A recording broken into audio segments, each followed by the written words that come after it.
Listeners be advised. The Heauxliloquy Podcast discuss matters related to the human experience and many that are sexual in nature. Due to this, some conversations may surround triggering topics such as sexual violence, self harm, abuse, and much more. Please be advised. A list of crisis and psychological resources will be available in the show notes of this episode. With that said, let's get started with the show. Ladies and gentlemen, may I have your attention please as we go through the following safety instructions. In the event that there is a loss of cabin pressure, oxygen mask will drop from the overhead. Place the mask over your nose and mouth. Breathe normally as oxygen is flowing even if the mask is not inflated. Be sure to adjust your own mask before helping others.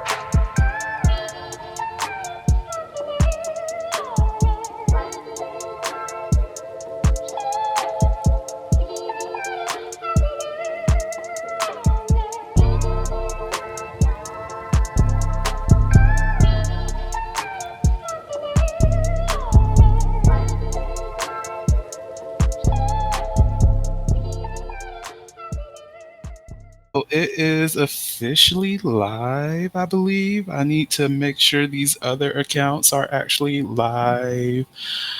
Let's see. Let me check on some things while I'm checking on that. Oh, okay. So we live on YouTube. Look at that. You're cute, girl. Yes, bitch. We love to see you. All right. That's the only one that really mattered. Just everybody who else has their own personal things that y'all are going live on, feel free to do what you need to do. I love that for you all. Yeah, I just needed to make sure YouTube was working because if she was not working like she was supposed to work, then I would have just been on some other shit. Oh my God, not Tyler Perry talking.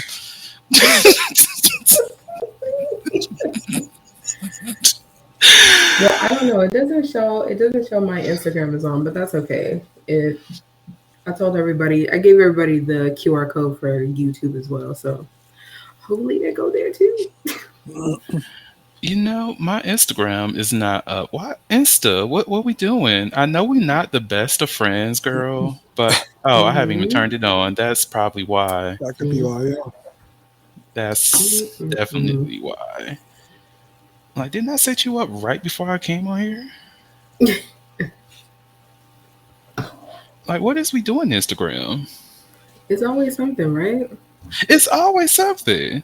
Like, first she's coming for me because I keep posting whatever I want to post on her. Oh Lord, now I hear it's always something. I was hearing myself. That was me. The echo. Yeah, I was hearing the echo too. I wasn't gonna say nothing, but you know. Well, look at that. We are officially live on all the things. I don't know who all is here, but I think it's time to go ahead and get the thing started. How do y'all feel? Are y'all ready? Always. All right, let me get me a little sippity sip. Oh, I should finally try my mead. Yes. Yeah, please tell us how that is. Ooh, Yeah, is it good? It's good. Okay. Okay. Alrighty, y'all. Hello, everyone. Welcome to the Heauxliloquy Podcast, where we step out and speak on sexuality. This is your favorite host, Vernon T. Scott, also known as Slater Jackson, and for you freaking motherfuckers out there, Sebastian Adams. And on today's episode, we have a live recording. We're all over the place. We're on YouTube. We're on Facebook. We're on Instagram. We're on other people's platforms. We're somewhere out here in the ecosphere, and we'll be releasing this episode sometime soon. And with me, I have Wes as well as Nicole, and we're about to party because you already know whenever I do anything that's live, I'm going to get lit, and therefore I shall. Just to let y'all know, because of course I'm not advertising for this hoe, but I do like this hoe. I am on the Taylor Port. And I am on some tequila. It's cheap tequila. Like, you know, the budget is not budgeting like it needs to budget. So you make what do. But I always have room for Taylor in my budget because me and her, we go way back. Okay, girl. So don't be shaking your head like that, Nicole. Don't be judgy. Don't be judgy. No judgment. Just go get the just go be an affiliate already. No, but really though, I need them to just be like, "Hey, okay, Vernon, you've been bringing us up on your podcast. We don't care about that sex shit, but we like what you're doing over there. Continue to do that." Let me know, girl. Let me We don't give a know. shit about the sex. Just keep on plugging us. Right. Let people know about how much you like us. Mind you, Miss Taylor came out of nowhere and made a black, so she is chic now. And I was like, okay, Taylor chic, how you doing? Oh, and she's a little bit more sweet. And I'm like, and stronger. They play too many games. I was gonna say that's right up your alley, ain't it? And it is. And it is. Like, Taylor, y'all playing too much. Y'all are playing way too much with my life today. Okay, so for those people who are new to the podcast, new to the this live space, who actually joined through the Eventbrite and all those other great things, first off, thank you so much for participating in this live event. Secondly, I know many of you do not even know who the fuck I am, so I extra appreciate you for signing up. So let me introduce myself, and then we'll go through the guests, starting with Nicole, then Wes. So first off, me. My name is Vernon T. Scott. You can also add the doctor in front of there, but it's implied. Just know. So again, my name is Vernon T. Scott. I am sex coach, certification still pending. I am, well, in 2 weeks, I will be a marriage and family therapist intern. So if you're in the Atlanta area and you're looking for a therapist, look me up. What else? I have a history in higher education. I own Slater's Playhouse, which is a publishing company. I am the host of the Heauxliloquy Podcast, which is what you're listening to today. On top of that, I wrote the essential guide on how to be a hoe. So if you out here in these streets and you just trying to figure out what kind of hoeness you're trying to do, trying to find ownership of your sexuality, wherever the case is, you can always look up that book. There's something that I could bring up a little bit later once I find that little thingy, just so that if you want to, you can scan the QR code and follow that. On the screen, you will see a QR code which links directly to the Heauxliloquy Podcast info. And lastly, if you are into journaling, I also have the Sexual Exploration Journal. That's just a fun little way for you to create your creativity, well, connect your creativity with your self reflection. So definitely look into that. You can find all the things at slatersplayhouse.com. As for the essential guide on how to be a hoe, you can find that on Amazon. So, Or any corner where hoes go. right. So, to move forward with the introductions, Nicole, who the fuck are you? So, my name is Nicole Waldron, aka Nicole the Melanated Vixen. I am the founder and CEO of Melanated Vixen, also a licensed sex coach. Of course, that's pending, I think, by the end of the month, actually. But other than that, I created my business, my platform to help educate people about sex, adults mainly about sex, get all the education you didn't get in school, fix all the quote unquote educations that you got throughout your life in these streets that are mostly wrong, and hopefully help you to have a better life and sex life as well.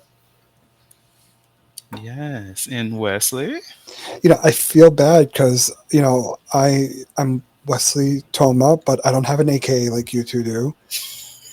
I feel like Okay. I mean, I guess my boys call me Daddy, so AKA Daddy. See, I was thinking Beast Daddy.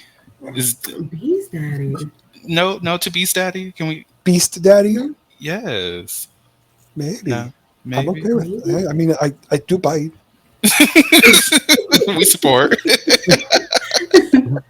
Anyways, I am Wesley Toma. I am a certified relationship and intimacy coach. I focus mostly on the queer and the kink communities. And yeah, I mean, I don't really have much else to say. I have my own, website, wesleytoma.com. Go there if you want to work with me. Otherwise, I'm just here to drink, have fun, look at this fabulous top that Vernon's wearing, and, just enjoy myself with two fantastic people. Yes, thank you Like for right the there. That was gas great. up. Right, right. I love it. So, whew. All right. So, for those who have seen the flyer and all of that, you already know that the conversation that we're having today is about sexual healing. So, shout out to Adriana. She reached out to me on IG and she brought up this conversation because she was like, "Hey, I would love for you all to have a conversation about exploring sex and having sex while you're in the process of going through therapy." And I was like, "Oh my God, this is like a beautiful topic." And from there, here we are having this live event, and we're going to talk about sexual healing. Although So, I do want to mhm. say you missed a perfect opportunity for a little bit of Marvin Gaye. You did. I did. You I did. did. Y'all forgive me. It's gonna be alright though. Only because of that top. Both of you. So, to start off this conversation, so I don't want to just stick to yes or no, but I feel like that's the best way to answer this question. So, do you recommend a person as they're starting their journey through therapy and whatnot? Do you recommend or do you think that it will be a good choice for them to have sex while they're unpacking and healing and all those other things? Or do you feel as though sex will just be something that mixes things up for them or makes it harder for them to actually process whatever the hell is going on with them? So, how do you all feel about it? Wes, you want to go first? Sure. I think for me, it. I mean, it depends on therapy. What you're going in for therapy for? Obviously, if you're going in for therapy for something that's obviously not related to sex, then who cares? But I'm assuming that's not what this question is about. But if it's sex related therapy, and again, it depends on what you're kind of doing. If you're working through certain types of trauma that could be triggered from these encounters, then maybe it would be a good idea Mm, to step away. If you're dealing with other types of things, like, I mean, if you were abused, for example, and anytime you have a sexual encounter that gets triggered, maybe you should take a step back for a little bit and talk to somebody a little bit, and then find like the right time to work back into that. But if it's for something completely unrelated to that, and where yes, it's sex related, but not necessarily the reason you're in therapy, I see no problem with it, as long as you're being a responsible, consensual adult. mm. What about you, So Nicole? I agree. I pretty much agree with that. That was the first thing that came to mind. What are you going to therapy for in the first place? Um, is it something?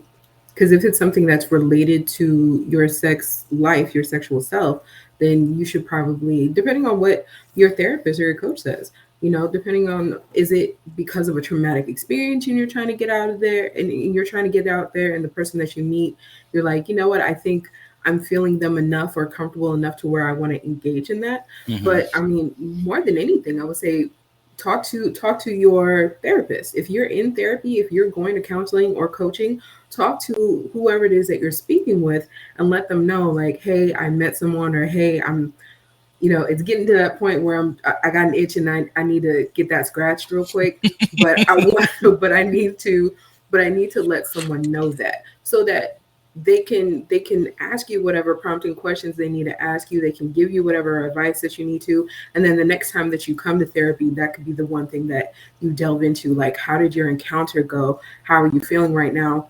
What did anything trigger you, or was there something that you want to do different, or whatever, just so that you can have someone that is there for you and your healing, especially if it has to deal with a sex related issue that you're going in for. Mm, So I think it's one of those things, because if your counselor or your therapist is saying, I don't think you're ready, what makes you think you're ready?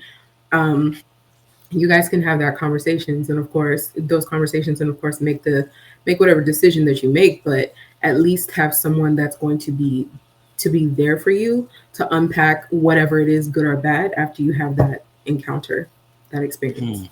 And on top of that, one thing we kind of haven't mentioned, but it should be assumed, but just in case, not only talk to your therapist, but talk to your partner. Mm. Because if you're meeting someone and you're having this relationship and you want to have this relationship with them, then you need to be upfront and honest. And believe me when I say I understand that conversation will be one of the scariest conversations you ever have. I get it, but it's an important conversation, and it also can gauge a lot. If you come out to your partner and you tell them this conversation, tell them this situation, and they're not supportive, that says boatloads about them. But if they are supportive and they're like, they'll do whatever they need to do to make you comfortable, relaxed, okay, even if that means like halfway through they're about to nut and you stop because you need to stop, then that's someone you want to really pay attention to. So I think, besides talking to therapists, which is obviously important, make sure your partner is also very well informed and that they know what's going on and they know what the situation is. Because, I mean, nobody... Some people are into criers, but nobody wants someone who's crying for a bad reason when it's sex. They want you, if you're going to cry, it wants because it's a good tears. They don't want it. Yeah. Nobody wants to have sex with you and cause trauma. That's because that's kind of. I mean, luckily it's never happened to me, but that could be mortifying and scary. Yeah, definitely. Yeah, I agree with every single point that you all made because, in those processes, there is a lot that can be going on that you are just not ready to begin that process of engaging in sex, and sometimes you won't even be able to not talk, but be able to build a relationship with anybody because of all the things that you have to process. Maybe it's something dealing with having trust issues. Maybe it's something dealing with just overgeneralizing your past relationships onto every single new person that you engage with. Most definitely in those cases, you really do have to take that step back to recognize, okay, was this past partner that I was dealing with the same as every single one of them, or did I project the behaviors of other people onto them? And sit with yourself to understand exactly where you are in as it relates to moving forward in having those conversations or building those relationships and being truthful of, am I really and am I truly ready to engage in any kind of relationship, be it just sexual, be it romantic, or even if it's with your own friends. Like, how am I when it comes to treating people how they want to be treated, and how do I want myself to be treated when I engage with other people? And when you do throw sex into that, and like y'all mentioned earlier, what are you coming to therapy about? If it's something related to a sexual trauma, all right. If that is something that is impacting you in the moment, all right. So what is my body saying that my mind is going against? Because sometimes our minds or our will is telling us, okay, I'm ready for sex, but your body is saying, bitch, go ahead and sit the fuck down. You do not pass go. I'm not ready for this. I don't trust who hands these are, because I remember the last time somebody had hands like this, it was not what I wanted. So you have to make sure you process that. Have those conversations with your body, like, sir, you ready? Or like, can we move forward in this moment? And even like I mentioned, communicating with your partners. Sometimes, like, that is a very tough conversation, because if you have a partner who does love having sex on a regular basis and they've already been without sex for 3 months, and you're just like, well, I'm in therapy, babe, and and with this process, I'm still not at that point to engage in sex. That may even bring up even scarier conversations. Okay, well, I'm still here with you, but I have sexual needs that I want to be met. Is it okay to open the relationship, or how much longer do you feel as though that you will need before I can engage in sex? And like there's a sense of obligation that we often have to our partners, because of how how relationship dynamics are. And even if it is like an extremely healthy relationship where the communication is wonderful and phenomenal, there's still going to be, is my partner's needs being met? That's another conversation. And within that, are my needs being met within this relationship? And how do we find that balance to make things a little bit easier? Sometimes that may be like Wes was saying, if it's coming close to the point of ejaculation, you're just like, no, I can't go any further. Sometimes you may have to finish yourself off. Sometimes it Mhm. may be, hey, we're going to get the engine running, but this car is not going to go. All right. But that may be how you get back to the place where you are ready to have sex with your partner and indulge in all the greatness that they bring to your life, rather than just, it's a very, very complex It thing is. with healing. And also you want to a good thing that could do in terms of like for your partner, if you're comfortable with it, is gauge where the trauma is. Like for example, Yeah. I know in the past my husband has had some trauma with relationships that we had to work through long ago, but there was a time where he was not very comfortable with penetrative sex, but he was perfectly fine helping me climax, helping me jerk off, helping me get to that point. That didn't bother him. Penetrative sex was a little bit too much, and it took a little while, but we obviously eventually got there. But so gauge yourself, gauge your partner. If there's something you can do that you are okay with, and don't push yourself. Don't do it because you think your partner needs it or your partner wants it. Do it because you're okay to do it. But if like say, like I said, if like a blowjob is too much, don't do that. If certain things are not too much, don't do those. But if you know for a fact you can do other things, you know, it may you could offer that as I don't want to say as a consolation prize, but as a compromise as well, to say, hey, I'm sorry I can't do this, and I thank you for being supportive. Is let me do this for you. And again, if your partner is a good person, you know, they'll be happy to wait with nothing until you're happy, until you're ready. But if you're going to offer any little bit, like I know with me, when he was like, I can do this, I'm like, I'm just glad to have this time with you. Mm. And a good partner will basically say the same thing. Right. I agree. Same. Well, let's get a little bit into our own personal information if you all are ready for this part. So, what was your personal healing journey like? Most definitely like just the overall healing journey, if you've gone to therapy, if you've seen a coach, or even if you just did self-work over the years, what did that look like for yourself? What are some of the lessons that you learned? And also, what avenues did sex have within that journey for you? Let's start off with Wes. Okay. Mine has been a very torrid affair with sex. Very ups and downs. Without taking too long, I was raised in a Republican home that was very, very religious. So I had a lot of sexual repression that I had to work through when I was younger. It took me until in my mid-20s to even come out as a gay man. And then even after that, I was like I still struggled with it for many, many years because, there's a lot of self-hate and self-deprecation in the queer world because of all the shit that we've heard our whole lives. Mm. It wasn't until I met my husband and we were already married and we had a well-established relationship before I was even comfortable enough to broach the topic of kink with him.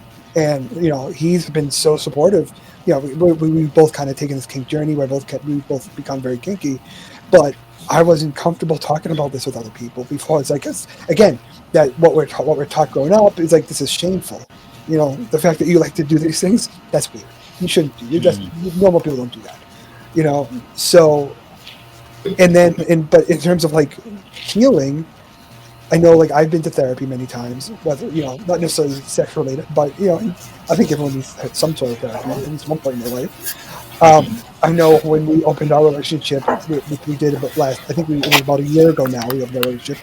We intentionally said, we intentionally went and saw couples therapy, not because we thought, not because there was anything wrong with us. We're actually been in a very good place, but we didn't want to mess up. We didn't want to, one, we didn't want to do the open relationship wrong, and two, we didn't want to screw up our current relationship by doing that. So, before we even invite another partner into our lives, we're like, well, let's go see a therapist. Let's talk to somebody. Make sure while we're doing this process, while we're on this journey, we have somebody we can talk to who understands, and we found some therapist that is very pro poly relationships. And, she understood the situations and the dynamics, and she was very helpful for us. So, that was my overarching story through line. So, before we get to you, Nicole, I did want to touch base on something because I love that you mentioned that you sought out therapy in order to understand more about polyamorous relationships. And it's not that there was any kind of true issues that you and your partner were going through at the time, but it was just like, hey, we're about to go about something that is new to us, that we have not experienced before, and we need some help navigating this. And I think more people need to look at the possibility of, well, I feel as though it would benefit people to look at therapy as that avenue as well, like you did. Most definitely when it comes to moving forward to marry somebody. And I know that couples counseling is a part of, you need to have that before you get married, but most people don't really have true couples therapy. Like, they're not meeting with somebody to discuss those different dynamics, discuss what family looks like for both parties, or more than that, why I don't know what these families look like these days. Everything is new.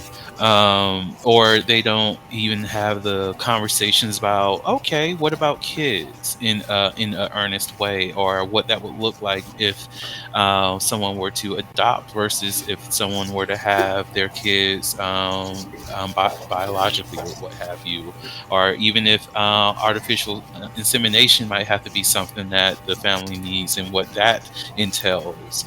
But it's like, I feel as though if more people took that same route that you and your husband did to learn more about these different relationship styles before engaging in it, I feel as though there would be a lot more healthy relationships out here. I am very much in the camp that if you're going to therapy to fix a relationship, it's already too late. You shouldn't be going to therapy to fix your relationship. You should be going to therapy to strengthen, to reinforce your relationship. So you want to go. The best time to go to therapy is when things are good, and then because even if when things are good, there's still something to talk about. There's still something to work through. You don't want to wait till you're at each other's throats, ready to murder each other, because at that point it's almost unrepairable. But if you are good with some issues that you just need to resolve, that's when you want to go, because you can be level-headed, you can be calm, collected, you still love the person, you still want to respect them, and you're going to be able to work through those things better. So yeah, I am very much like, if you're going to therapy because your marriage or relationship is in the rocks, it's too late. You're done. That's real. That is very real. So Nicole, what's your journey like? My overarching story. Likewise, I'm gonna try not to take too long. So mine was, growing up in a religious household, but not too religious. It was more so like where my family's from and just the mindset of the people there, and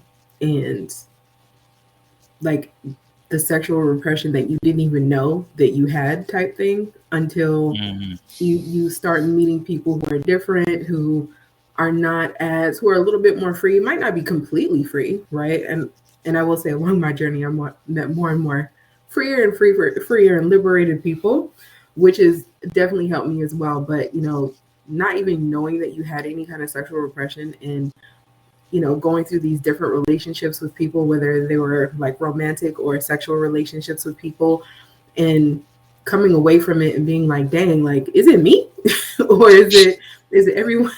Is it everyone else, or what's going on? And it took me a while to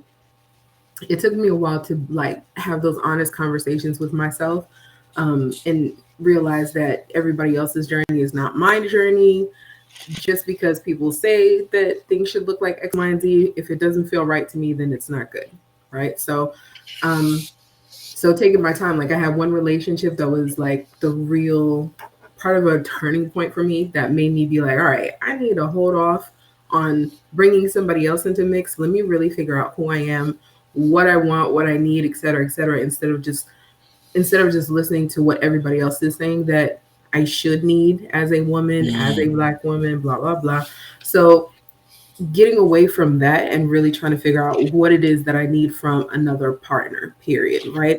And then after I figured that out, again, like I said, meeting different kinds of people, not necessarily having romantic or sexual relationships, just, friendships and conversations, realizing that there's so much more about myself that I need to learn and be okay with what I find, because it's me and it really isn't anybody else's business. So within that time, I learned, like I said, from so many other people about different things, put myself in those situations.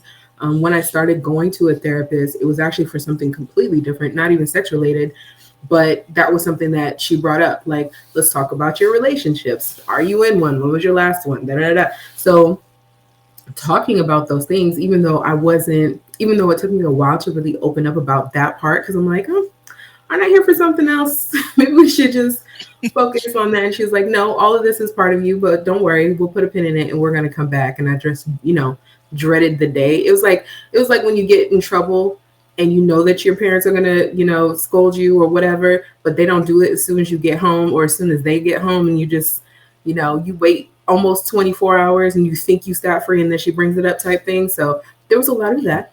It wasn't pleasant at first, but at the same time, I was like, I really need, I can't even think of the word, but just to take myself seriously and my own growth and own healing seriously, I really had to be like, let's really sit down and have these conversations with self, for sure. Even asking partners that I actually still talk to, that I was in relationships with, asking them different questions about me, about our relationship, about what they thought that I did, and having to be ready to hear those answers. And of course, most people are just like, oh no, it was okay, except for that one thing. And I'm like, I'm asking you for a reason. I need this for my healing. So trying to do that as much as possible, but just being more self-aware and then explore, and then now figuring out who I am for the most part sexually, but then just like you, Wes, in exploring these kink spaces. Like, I knew about BDSM things for years. I just never experienced it myself, but seeing that there are certain things in the kink realm that I'm just like, I actually like that, and trying to incorporate little things when my partner is willing to do those, so I can see if I really like that, So right now I'm kind of in that space of still exploring the kink side of myself. And Vernon knows about part of that just because I saw him last week, but exploring some of that kink side of myself and seeing what it is that I truly like and don't like. Do I belong in this world completely, or, is it just a few little things? So, I mean, we always learn new things about ourselves every day. And of course, Vernon will tell you too, with us going through the sexology coursing, programs, the things that you're exposed to and that they make you watch and look at. And at first, 2 years ago, 5 years ago, whatever, you were like, it's not really my shit. But then you look at it now and you're just like, okay, I understand. Not only do I understand, but I might have to watch that a little bit more often. So, tuck that away in the mental Rolodex or something.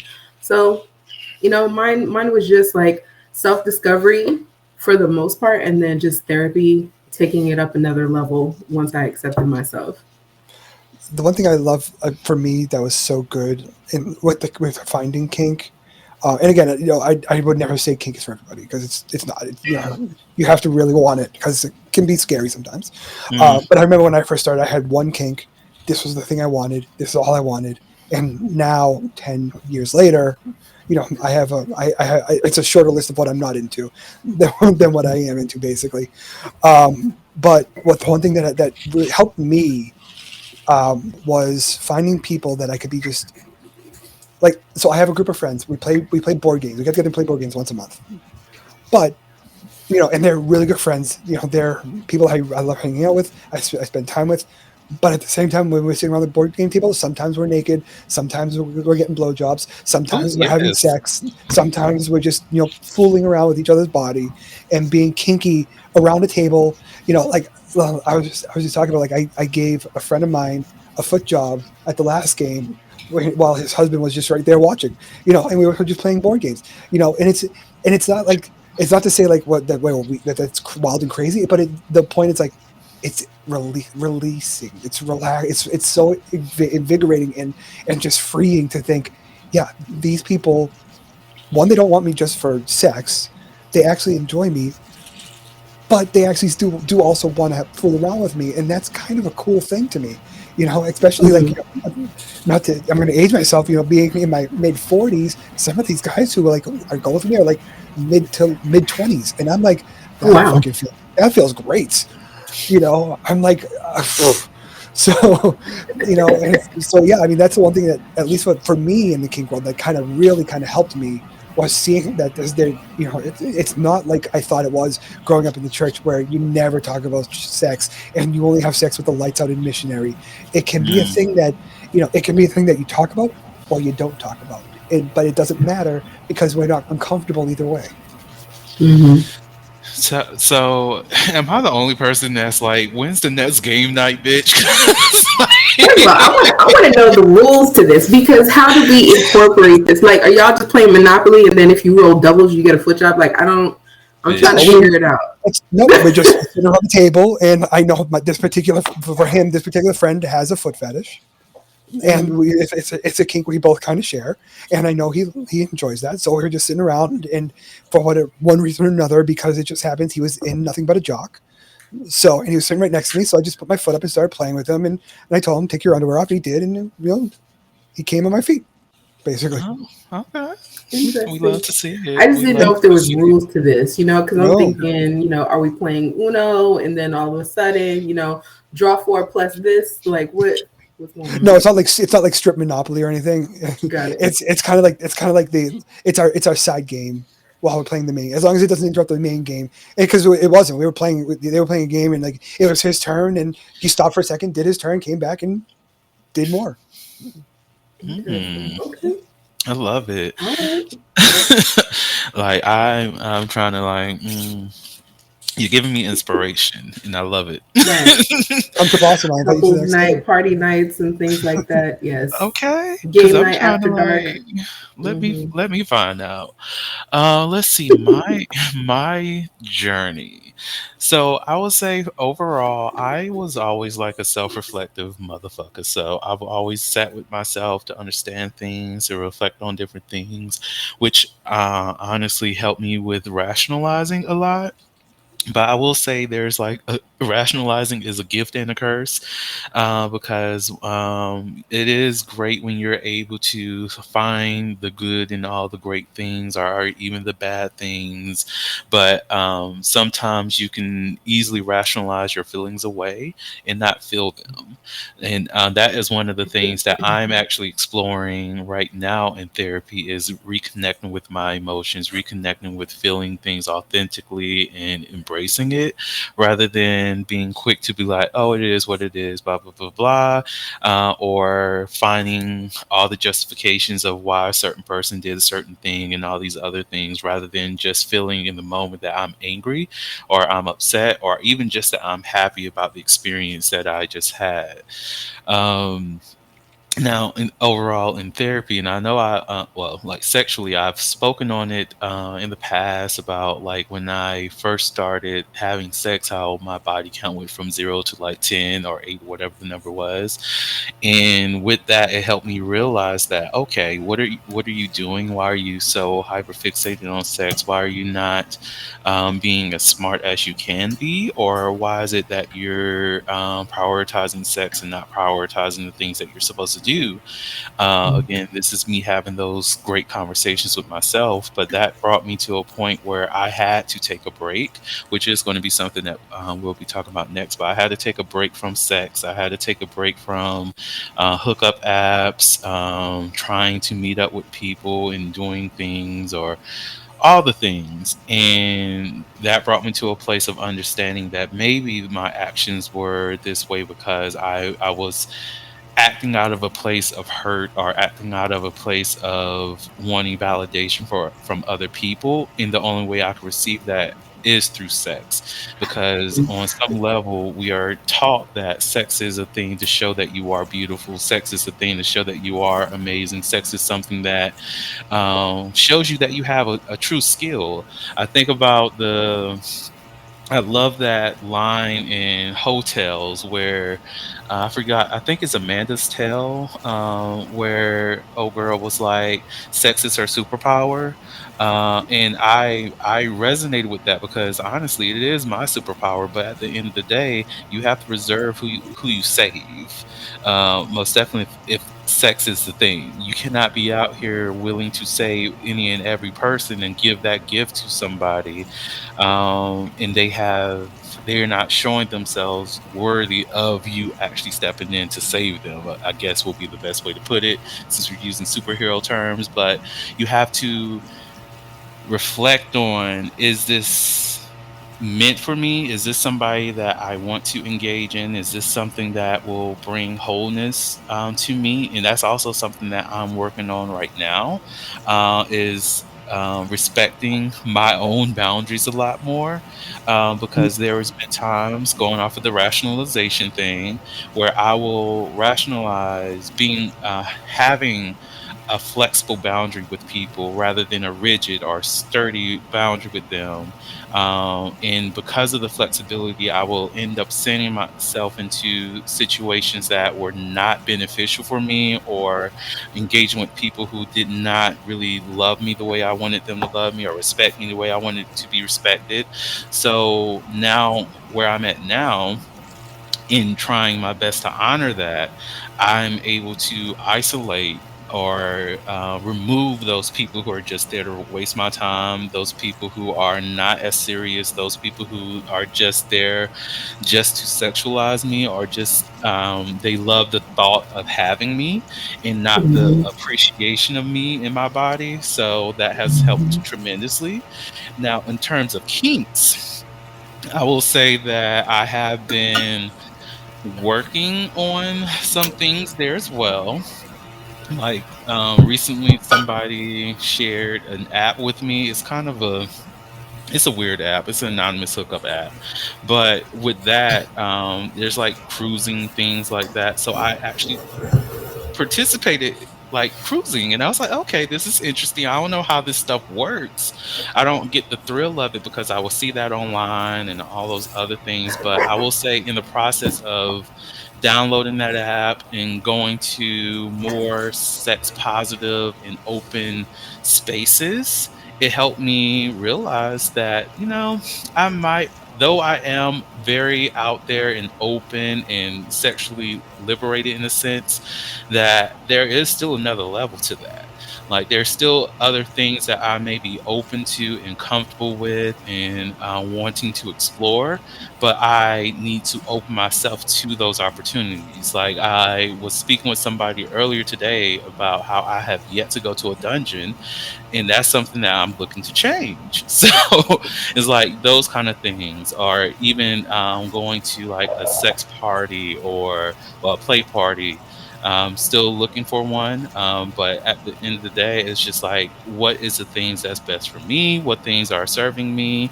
And also figuring out spaces that also makes me feel comfortable, because I recognize that, well, we live in the society that we live in, so not all people are welcome in all spaces. Most definitely with this body oriented, like, that Big bodies are not often welcome in all sex spaces as well. So it's like, what is a space that I can curate for myself, and what is something that's already available for me to enjoy and learn and grow and appreciate.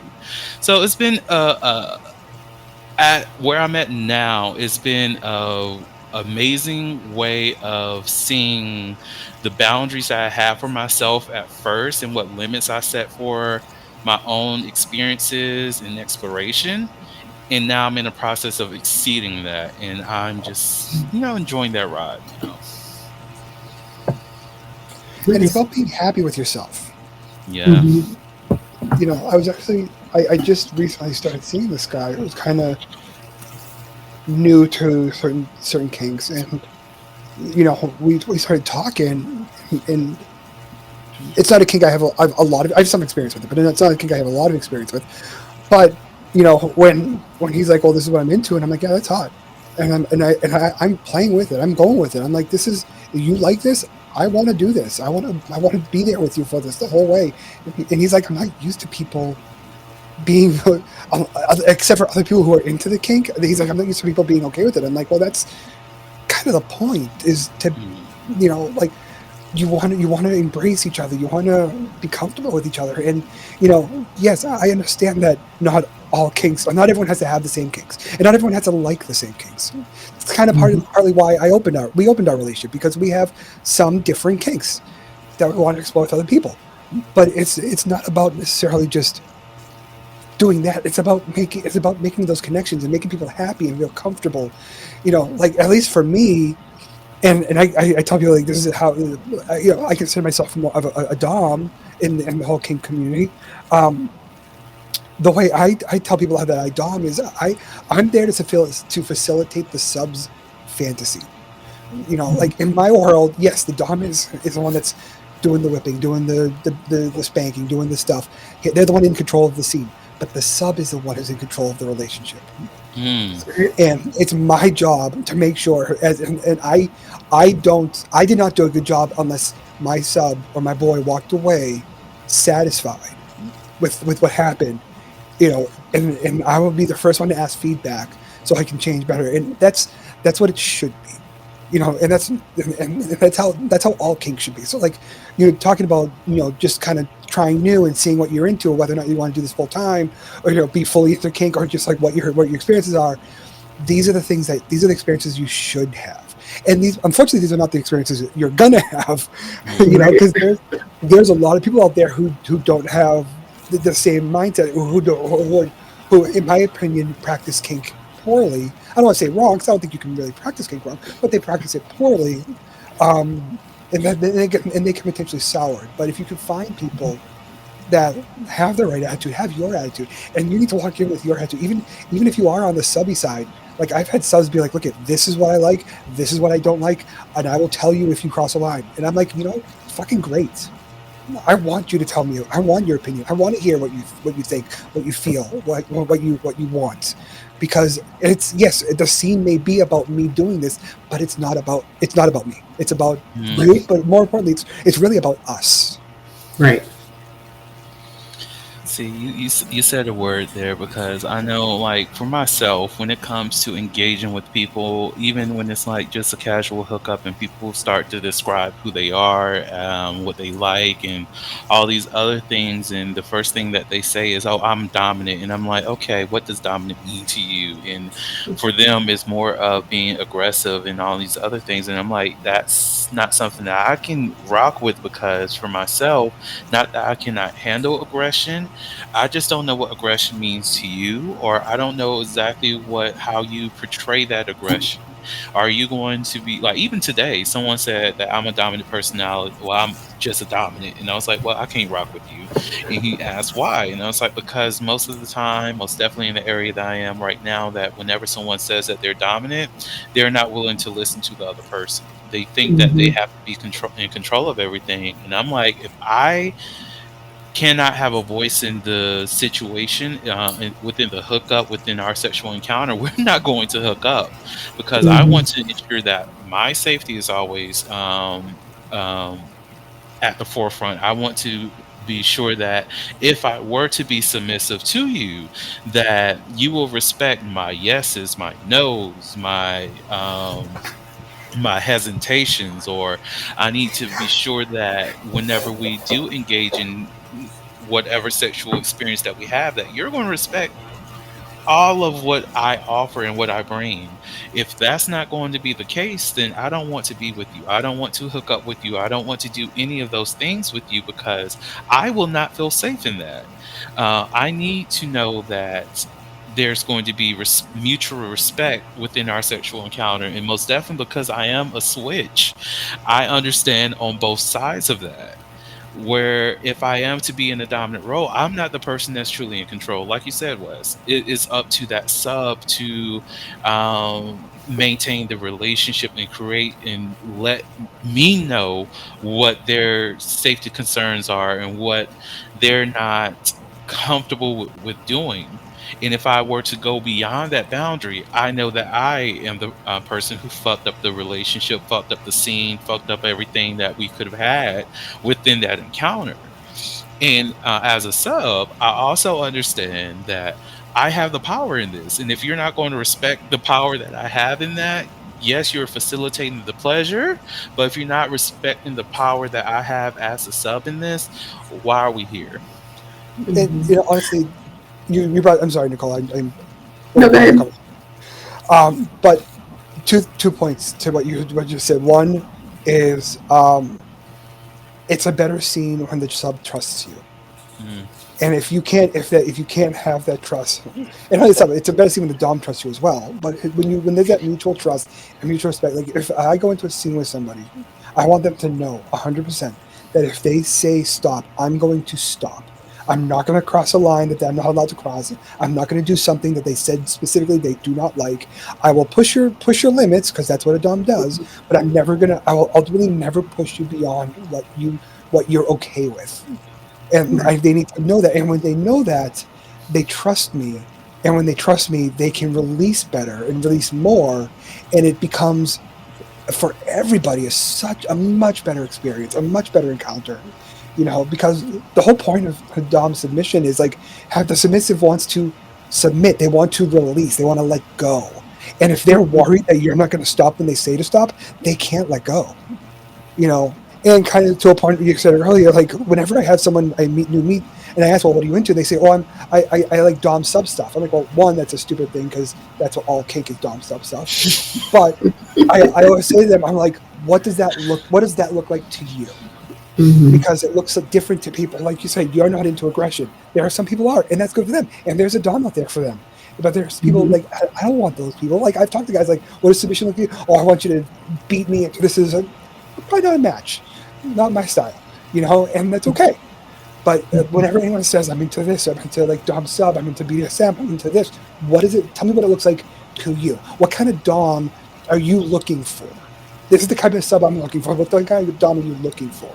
And to see if we mesh, because if we don't, it's not gonna work. Like if I'm a soft daddy and they want me to be very aggressive, they're not really gonna have as much fun. And same if I'm a hardcore spanker, say fuck you, I don't care about your opinion, and you want someone to cuddle you, you're definitely not going to have fun. Yeah, and that's part of what I was going to say. Honestly, that's kind of a red flag for me if someone says that, oh, I'm a dominant, I'm an alpha, I'm a this, I'm a that, because if you're going to use that straight out the gate, I feel like you actually don't know what the fuck you're talking about, right? So if you're going to tell me like, oh, well, I'm a dominant or I'm naturally this, typically, like you were saying, I feel like the first place that they're going to go to is the more like brash, aggressive, like I'm not really going to listen to you, or what you say doesn't matter, or, not understanding the true dom sub relationship, what that's supposed to look like, understanding that while they are in control of the scene, like you said, Wes, versus the submissive person is actually the one who is in control of the relationship. Like shit don't go around unless the sub says yes or no. on that. But at the same time, you both have to mutually agree to what those terms are, what everything looks like. So that's one thing that, I mean, not to shit on 50 Shades of Grey, but I'm going to have to. No, Please It's do. please shit not. all over Shit it. all over it. All over it. Like It's- bird caca, it's shit such- all over that. like Like, it's such a terrible movie or a terrible story when you're trying to introduce or even show that this is what these two people are into, because in that, yes, Christian Grey's dumb and he does all this stuff and the choking, the blindfolding, da da da, which is great, but it doesn't show what this is about. Obviously there was a whole dynamic of that character, past traumas himself, etc., but it doesn't truly show you what that truly is supposed to look like and what that's supposed to be about. Poor, what's her name? I'm going to say Anastasia, right? Whatever the girl's name is. Poor her, young, impressionable, don't know what the fuck none of this is, but is attracted to this powerful man, and pretty much gets duped into and forced into this dom sub relationship, and she doesn't truly understand. Yes, she spoke up for herself here and there, whatever, but she didn't truly understand what any of this means, other than him being like, I'm supposed to take care of you, da da da. And she's like, I mean, okay, I kind of like it, but do you really like that shit though? Like, do you even understand what that's supposed to be? Was there a contract? Was there any kind of like, what's your safe word or whatever the case? Like, that's not. It gives such a terrible view of what that is supposed to look like, and even understanding that BDSM as a whole is not linear. Like, it's huge. There's so much that's involved with that, and like you said, you could be a soft daddy, you could be a hard daddy. This person could be a bratty little. This person can be just, I just want to be a little that colors and does meaningless shit all day, because like you said, they have to be trusting enough. They have to trust you enough so that they can get into this space and get rid of control. Most people don't know that people who are submissives are in their everyday life are the people who are always in control of something. They're always a boss. They need this as the outlet so that they can be not the person in charge all of the time, But also on the other side of things, I said preach. Oh, but on the other side of things, if you are someone who is a dominant, typically you're someone who is like,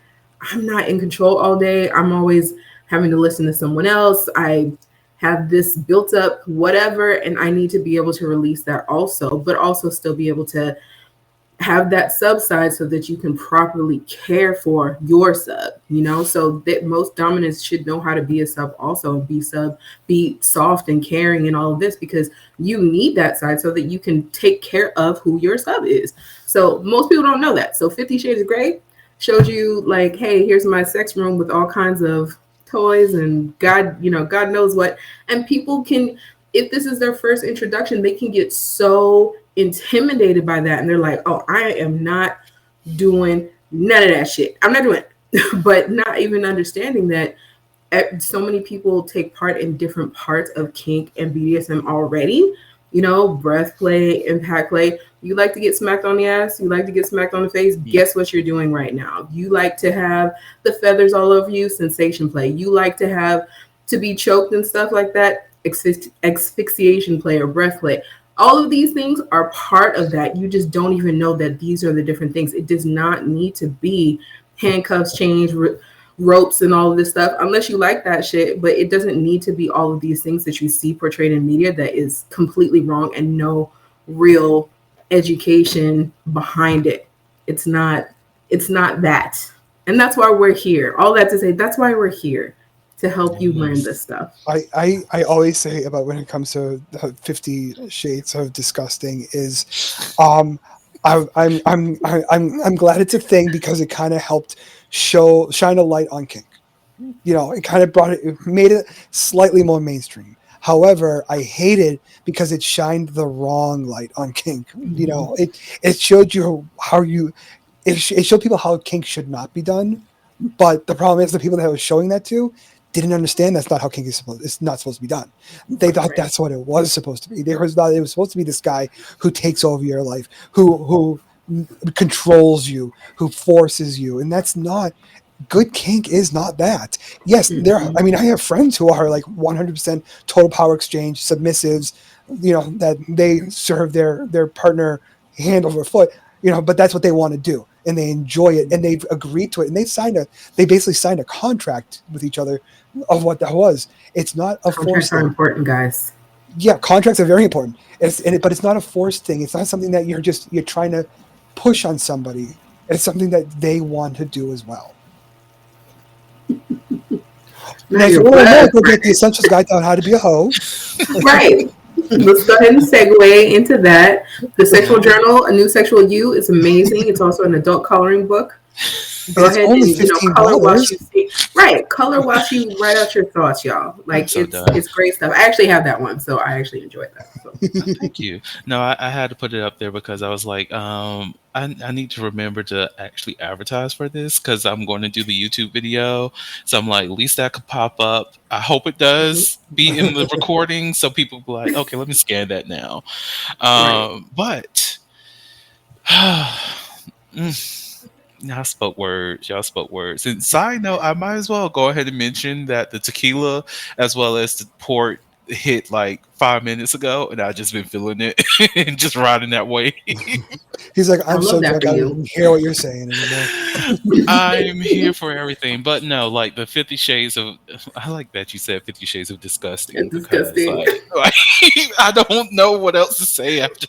Like that's a perfect name, but yeah, it really does give off the wrong image of what kink life is because there's so much consent that is related to participating in kink, and when you watch that film you're just like, oh well, I guess he just rules her. Is that what we signed up for? I just met this motherfucker and I'm supposed to give all my life to this? Like, what are we doing? Like that is not and I will forever tell people, most definitely when they're going into that journey and learning more about kink, and I let them know that kink is like the ultimate form of consent.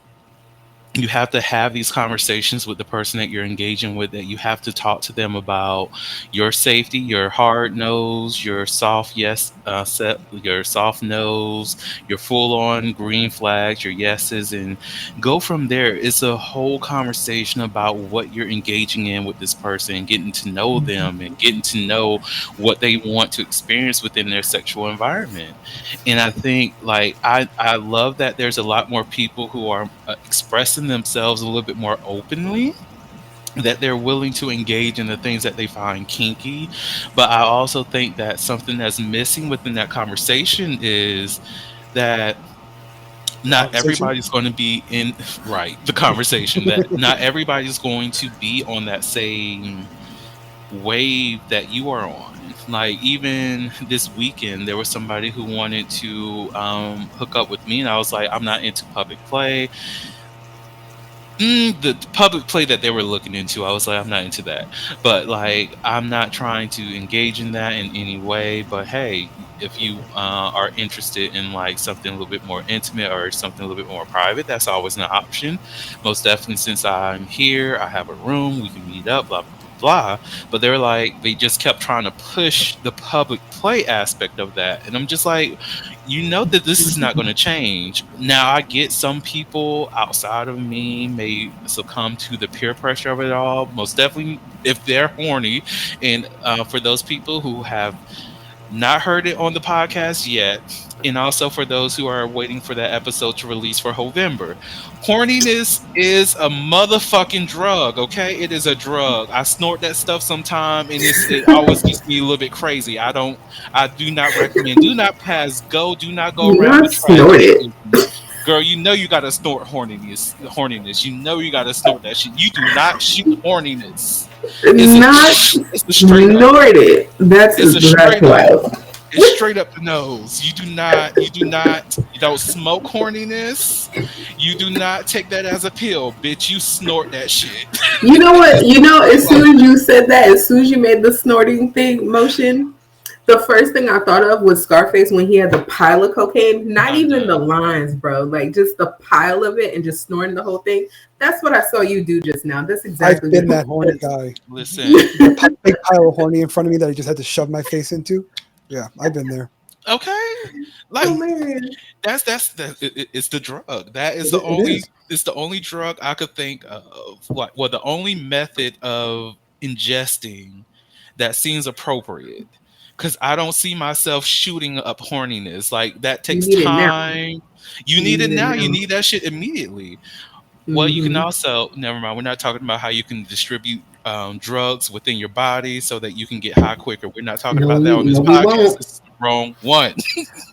But also, honestly, even though I know you said like horniness is a drug in a very kind of a lighthearted way, it's true because, and this is something that I try to tell people, like you don't want to, if you have a negotiation for a scene, never renegotiate in the middle of the scene because that horniness affects your brain in a way that it may cause you to want to do things you're not ready for, you're not able to do, and your body can't handle.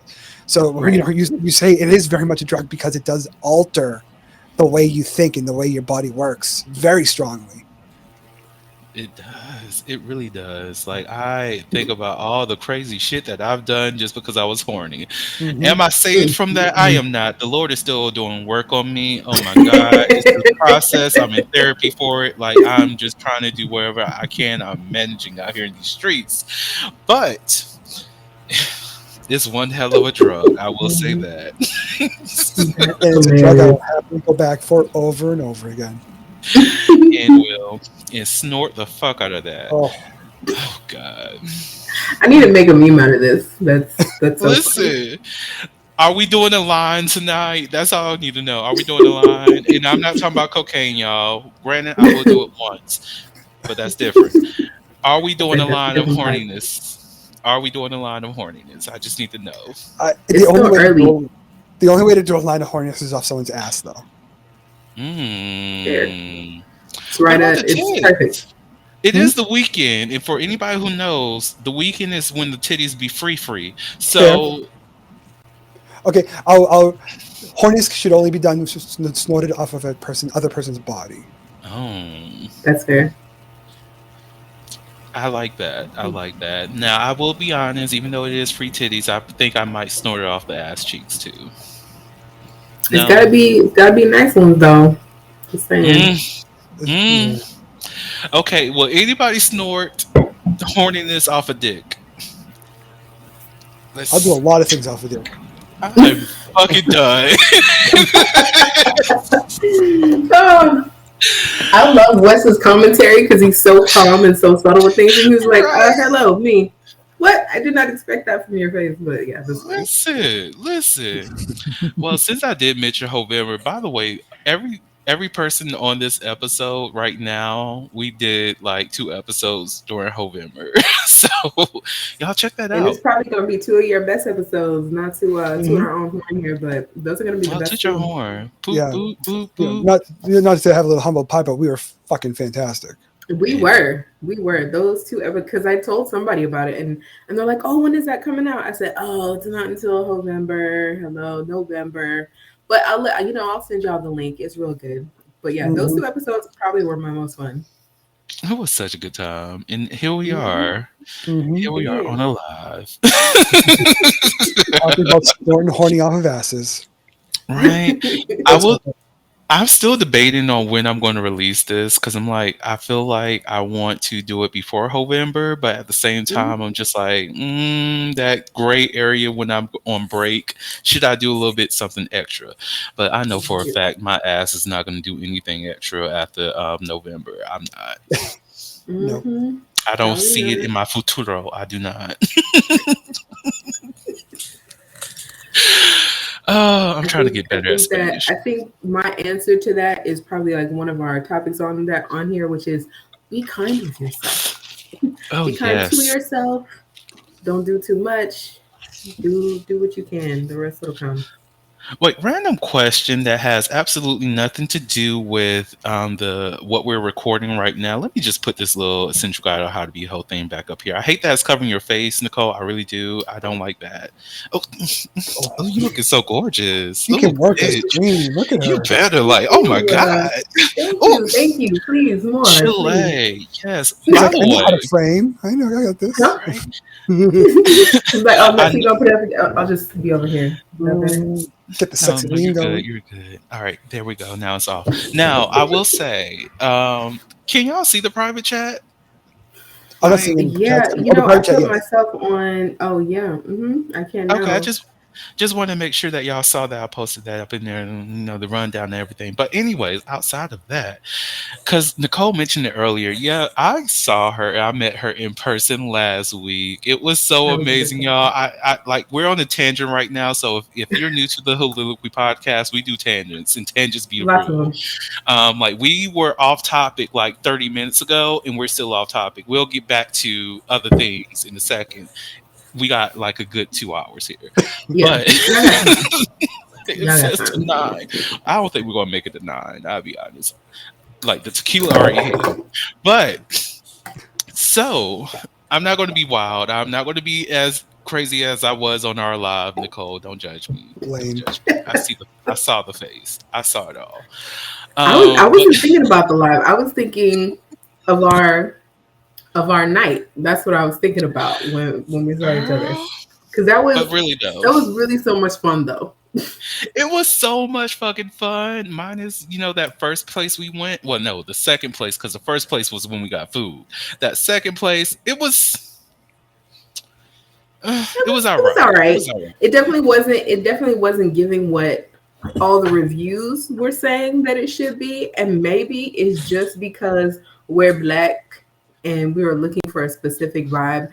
And even though we knew it was going to be everybody, it really wasn't everybody. And so the vibe Yeah, was just kind of like it reminded me of like 80s, 90s gay bar, which isn't necessarily a bad thing, but you have to be in the I was mood looking for for it. it to be, huh? I say you have to be in the mood for what we experience. Yeah, you have to be in the mood for that. I was looking for better music, a little bit more excitement, et cetera, et cetera. It really wasn't.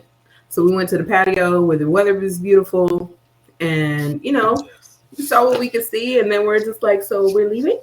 We're Right? out? Hey.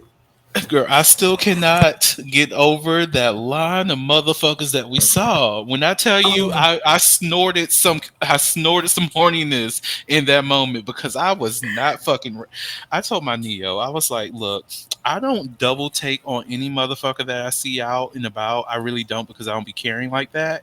But if I turn all of my motherfucking neck to look at you walk past. Oh my fucking goodness. Oh, I Mm. could not. was that at the last place you talking about? Yes, Yeah. you know The that what? line. Okay. So whilst we're Wesley. So whilst we're in this place, I'm like, I see a few people, and I'm just like, I wonder what your type is. So I'm like, Vernon, what is your type? And the wrong thing to tell me. I don't really have a type. Oh, you don't? Bet. What about this one? What about? And I kept pointing out so many people. I'm just like, damn it. I would definitely hop on that one too. Damn it, we're in the wrong spot for this. But yeah, it was a fun night of people watching at the very least. Did you Yes. send that picture to your friend? I did, and he slid it. Well, so this let's talk about it. Okay, so I feel like I need all right. popcorn. Right. All right. Get you a Let me snack. give Get you a let snack. me give Right. some backstory for everybody here who's going to be listening to this once it's released. So I have a friend. He and I we are kind of like doing the little casual dating thing, and he has certain people that he's interested in, and I'm like, okay, cool. And one of those people kept seeing every time I went to a bar, and I didn't know exactly which bar it was. I selected the wrong bar. He was like, "Bitch, who goes there?" And I was like, "Ooh, okay." It obviously it's the place where we are now. This is where you frequent. I'm glad that we have this understanding now. But Mm-hmm. so I was like, I asked dude, well, not the dude I'm talking to. What's his name? Let's give him his. So dude I'm talking to, we're going to call him. Fred, and the person that he likes, let's call them Stan. So Stan was out here at the bar, right? And I see Stan. I'm like, I know you. So I'm like, Stan, we need to take a picture because I have this a friend who really does like you. Like he finds you extremely attractive, and he will not believe that I saw you if I told you. Because last time I told him, told Fred that I saw him at a bar, he was like, "No way, you did. No, not at all." I was like, "Bitch," but I did. So I need to get the proof. So look, Fred just texted me. Uh, he knew I was talking about him. Oh, he is watching right now. I am so done. That's Yes, I am funny. talking about you, Fred. Hi, Yes. Fred. Hey, Fred. He said he's weak. Hi, Fred. So I'm like, okay, yeah. I'm going to make sure. When I saw Stan, I was like, bitch, I need to take this picture. What's going on? Like, so I took the picture. I sent it to Fred, and I was like, make sure you DM this motherfucker. Why is it Stan was not even following Fred? I'm like, bitch, how you gonna pull up this motherfucker's not IG, his Twitter page, like off the rip? Like it wasn't even 3 fucking seconds. He already has his motherfucker's page up, and you not following my friend? Bitch, why you not following? You need to follow today. So Right. yeah, Stan, he need to do better. Stan do better. But so That was cute though. I see why you like him, Fred. right, Fred, good choice, good choice. So we'll see. I hope things. Someone needs to moderate the YouTube chat. I am not looking at the YouTube chat. Yeah, What I the can't even fuck see is it going on over there? Um, let me. because it'd I'll be funny if go, Stan's in there right now. I'd crack up. bro. If Stan is in the YouTube chat, I will be wowing. Hey Stan. Oh God. All right. So y'all carry on while I look over here at the YouTube chat to see whatever the fuck is going on over here.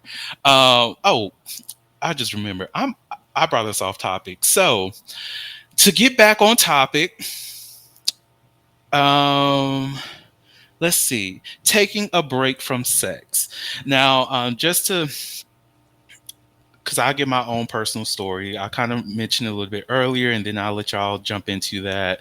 I know, like, as I mentioned earlier on, when I recognized like my body count went extremely up, I was like, okay, I need to like do some reflection, and I took a 2.5 year break from engaging in sex with anybody. I chose that because I knew that for me, I wanted to be able to host people, be able to provide a space for myself that I felt safe in, that I felt secure in, as well as be able to know exactly why I'm engaging with other people and what I was looking to get out of sex, be it for. I need to stop looking at my phone because Fred is wild. But why am I like, what am I looking for? What do I want from a person? Am I ready to be in a relationship with anybody? Am I just looking for sex? Am I looking for a connection with somebody, but nothing that's extremely intimate? So that 2.5 years break allowed me an opportunity to reflect on those things, and I do not regret doing that because it helped me see that first and foremost, where I was at the time, I was not ready for any kind of serious relationship. It's don't hit me up saying, "Oh, I want to be your boyfriend," because I'm going to let you know I'm not. I'm not going to be that. I don't have the funds to go out on a date. I don't have the funds to even travel to you or even to see you whenever you want to see me, or I don't have the living arrangements where we can be intimate together. And if you don't have that, then that means neither one of us can be able to do that. Because I knew at that time, at that age that I was, that I did not want to be out doing public play because first and foremost, from that body count going all the way up to 8, I almost went to jail. And that's a story for another day. We're not talking about that tonight. And I think I said something about it on the podcast. Y'all could go listen to that episode, and we're not going back into that, okay? You're But almost going to jail, Vernon. girl, the only reason I got out of the jail is because I like women. Let's put it that way. I actually have a like for women rather than I will treat women like dogs. That's the only reason I did not go to jail that night. Thank you, Officer Black Man. I don't know who his name is, but I know he was a black man. And shout out to him and his daughter. And I think he was trying to have me date his daughter. If she's still available, I am single for the most part. I'm done with you today already. That was the tequila. I was going to say, who was that today? Taylor? Was that your girl? Girl, Taylor said open it wide open. That's what Taylor always says. So after this call, who knows what's going to happen? But snoring that horniness in the pile. That's what you're off doing. the ass cheeks and the dick. There we go. Hallelujah. Maybe some pussy too. Who knows? Who the fuck knows? Fuck it. Snort it off yourself if you really have to. No one's judging. See, I was about to lift up a titty and just do that, and I was like, we cannot do that on the YouTube streets. You know what, though? I know which personality is speaking tonight. Which? Thotimus, what's up? How are you? Why are we back to Thotimus? Why are we back to Thotimus? What did you just say not 2 minutes ago? I might be snorting horniness off of ass, dick, maybe pussy too. That is Thotimus behavior. What's going on? How are you? Pause. Is my name on Instagram still Thotimus Prime? No, you changed it. Okay. Are you sure it's back though? Why? I've been good. Because this is who is speaking tonight. That's who this is. Okay, I'll see if I could change my name on here so people know. No, you're being proper on your Instagram right now. Dr. Vernon T. Scott. Hello. Anyways, what are y'all takeaways as it relates to like? Wait, why is the YouTube chats not coming up? I'll figure it out. But anyways, what is y'all's sentiment as it relates to taking a break? I think taking a break could be important. I mean, I talked about that from my own journey too. I mean, similar to what you did. I had to do that. I had to stop for a minute because I can't, like, that whole terrible ass adage about getting over someone by getting under someone else is so fucking terrible. Because if you haven't dealt with whatever it is that happened to you, and then you're going with someone else, whether it's just for a hookup or, trying to find yourself in a relationship, whether on purpose or accidentally, all you're going to be doing is projecting the shit that just happened to you to this other person. You might be, even if it is just a hookup, if it was something terrible, like somebody cheated on you and you were so angry, you might be hate fucking this person that don't even know what's going on with you. And they're thinking that that's who you normally are. And that's not fair to either of you. So I had to do the same thing. I mean, not because of the hate fucking thing, but just because I knew that I needed to figure out what I needed for myself. Like those needs, I can handle myself for right now. Trust me, there were definitely days where I'm just like, I need the warm embrace. I need the body weight. I need the this, that, and the third.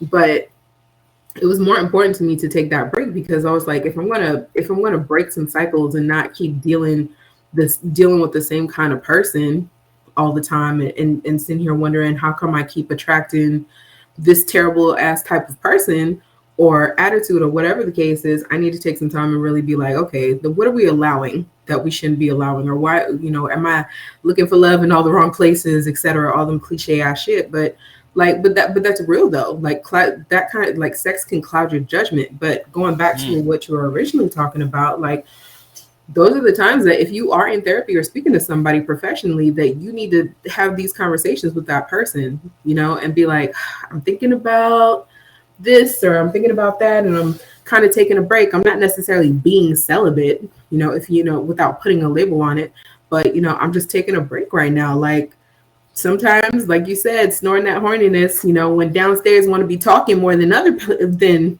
your upstairs mind, sometimes you got to find that balance because the bitch will make you reckless. And we don't need those types of things while we are healing. So taking that break sometimes is necessary, unless you are the kind of person or you're at a place where you can totally separate a sexual experience or a sexual encounter with somebody from everything else that's going on, you know? So most people like to say that that's true, but these are also the same people who think that they're not toxic and don't have as many red flags as the person they were dealing with. So that aside.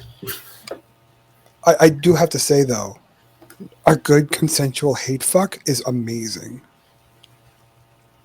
Consensual being the key term. That's the key word, yes. Yeah. It should be the key word in every situation. But yes, a good hate fuck, oh my God. That when you both mutually taking that aggression out, fuck. For me, I agree. I think, I think sometimes you just need to. I think sometimes you just need to take a step back from not only from sex, but even from yourself. And I think sometimes you'll have. I think you can find more fun, more experiences when you do that. Like for me, my encounters. I love sex. I love having sex. I think it feels amazing. It's great. But for me, it's not my encounters are not about sex. It's about enjoyment. It's about mutual enjoyment. And I tell people sorry, getting distracted by the lower thirds. I'm sorry. For me, if I don't have sex, if I don't come, that's fine, as long as everyone's had a great time. And like I don't. So I think people put too much emphasis on the actual act of sex, and not enough emphasis on what it means, how it feels, and not only that, but like how it feels to connect with somebody. I can very easily, like I've learned many years ago, to turn off my emotions when it comes to sexual encounters. I can have sex and not feel it. I can do that. But I don't like to. I was just talking to someone the other day. I was saying I like, I can do that, but I would rather get emotionally involved, even a little bit. I'm not saying I want to fall in love and marry you and everything, but I want to have an emotional attachment. And what that means is a lot of times that means that when things don't work out, I get hurt more, and I get hurt worse. But it's better. But that's the part that I think people need to understand. I don't think it's necessarily about taking a break from sex. It's about taking a break, like I said, from yourself and learning what you're actually looking for. Mm-hmm. And sometimes you can have way more fun without the sex. I mean, I can show you many ways to tease somebody for hours, and both of you walk away satisfied, and not a single one of you came. Right. That mindfuck is important for sure. Absolutely. Chile. There's somebody that immediately came to mind when you said mindfuck, and but no, I will have to say that like I do agree. Like I think that's one of the things I love so much about sexuality is the many facets that it shows. Like I don't mind blindfolding a partner and whispering in their ears, telling them a whole ass story about all the freaky things that I would do to them. Mind you, I'm not going to do any of those things in that moment.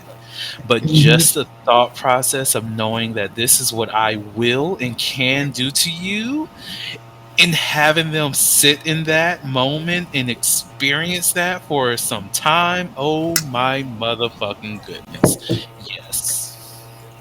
It's a good thing. It is such, like, I do enjoy me a good sapiosexual. I'm not even gonna lie. Not like, let me fuck your mind. Let me toy with you. Make you experience a lot of different things that you want to experience physically. But you have to think about that. You have to think about you and I engaging in this experience together, even though it's not really happening in the reality that we're in this very moment. I want you to visualize all the different things. I want you to experience those different things of how it can and shall be. If we so choose to go that route, I need you to understand that Or you when. can and you shall be fucked good mentally, okay? Like, Mhm. The brain can do so many wonders to the body. You know, Our you biggest could, sexual organ. right? You could sit there and you could fuck somebody, but to whisper in their ear exactly what you want to do to their body, and where you're gonna put your tongue, and how you're gonna touch them in these different. Oh my God, you could your brain can take that. You can come just from that sometimes if it's good enough. oh, child. I've done that to somebody. That's so much fun. I'm getting turned on just thinking about it. Whew. Listen, Right? but I was like, who can I write later? Who can I write after this? Or like the during? moments when you have satisfaction or even just have orgasm without there being any kind of ejaculation, oh my God, people. The things that you can do just with the mind alone, the things that you can do without actually penetrating a body, it is phenomenal. It Yep. is greatness. Yep. Mm. It would just turn the physical that much better, you know? You've got all of this on your mind, your senses are aroused, all of that. Like the best sex comes from more, with from all five senses being stimulated. What is he saying now? Because I want to know. I'm nosy today. Who, Fred? Yeah. Not that this man's name literally just became Fred on the podcast. Um, so I'm sorry, Fred. I'm about to read your text message. Like, you know who you are. They don't know who you are. So it's all good. It's still kind of discreet. Wait, I sent the wrong message. Okay, when you read that, I guess I sent the wrong thing. I was supposed to put "I got you," but the message was, "Can't wait to experience this mind fucking you're talking about." Clearly, I'm missing out. Yes, you are, and not How dare you oh deny Fred? petty whore. How I'm dare you sorry. deny him? No, I got him. I got him. Like, look, if you really want, I just need to get some blindfolds, a few chains, and we can go ahead and get some things. Not, he said, who is Fred Jones? Nick, I need you to send pictures on that. Oh, wait, is that the dude from Scooby Doo? Oh yeah, it is a dude from Scooby Doo. I didn't know Fred from Scooby Doo's last name was Jones. I didn't either, bitch. I like look at what we're learning today. Thank you, Fred. I mean, if Fred wants the mind fuck, I can tell you one of my favorite kinks is chastity, Hmm. and Locktober is only a couple weeks away.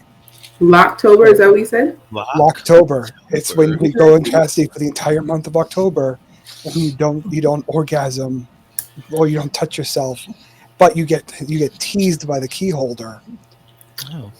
and you're not allowed to come. At least that's the way I play it. But if Fred really wants that mental mind fuck, you should put him in a cage for October, not let him have access to his dick for a month, and then tease him as much as you can. See, well, Fred, let me know if that's something that you're interested in. I know for myself, I cannot participate in October because I can come hands free. So, like, bitch. And that's amazing if you can. That's the goal. That's the goal. Yo, Yeah.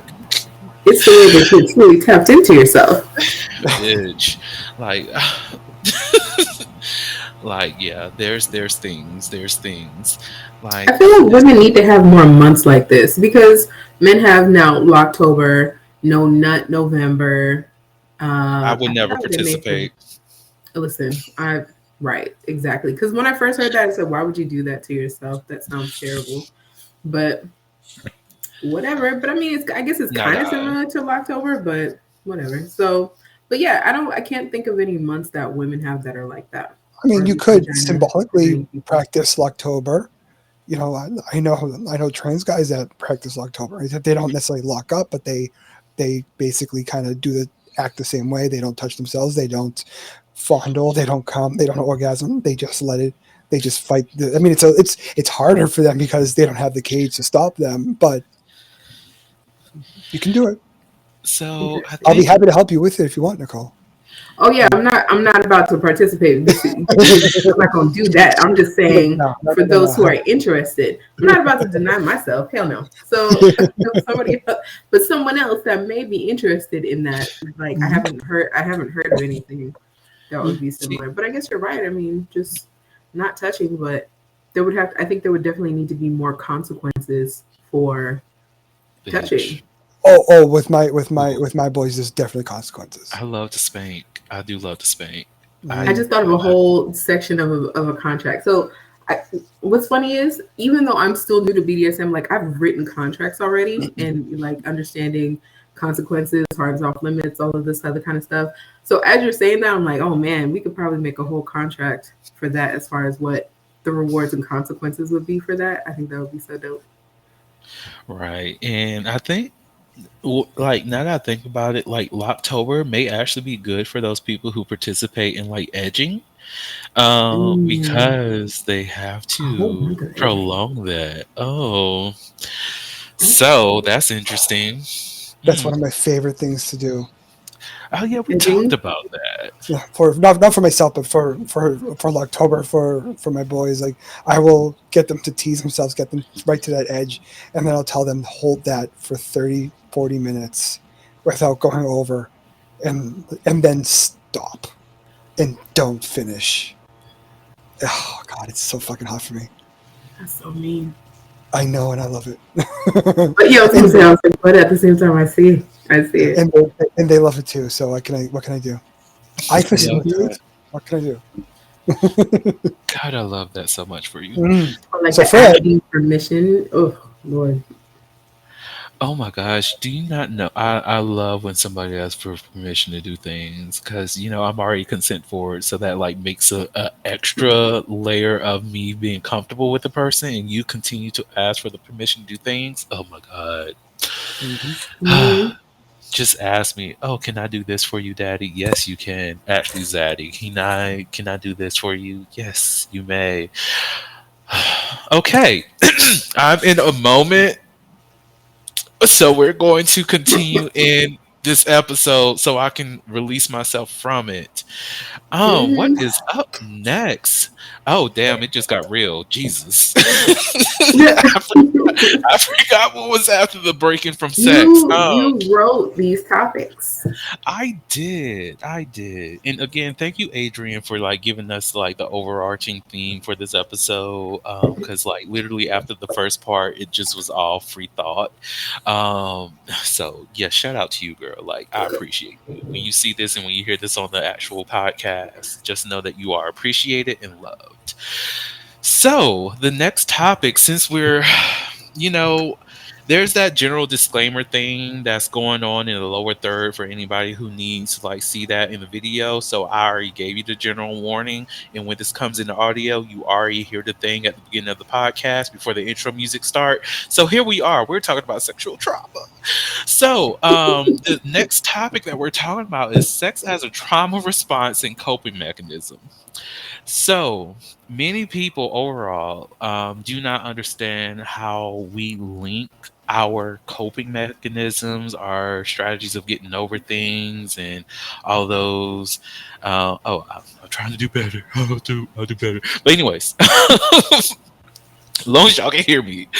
Um, but yeah, like people develop their sexual expression as a trauma response. It can often show as being hypersexual. It can be hyposexual.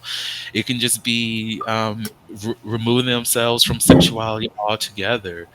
What are some of the things that you all experienced, or even what you know of, or your sentiment of how people have used sex as a way to respond to their traumas, or utilize sex as a way to cope with the traumas that they experienced?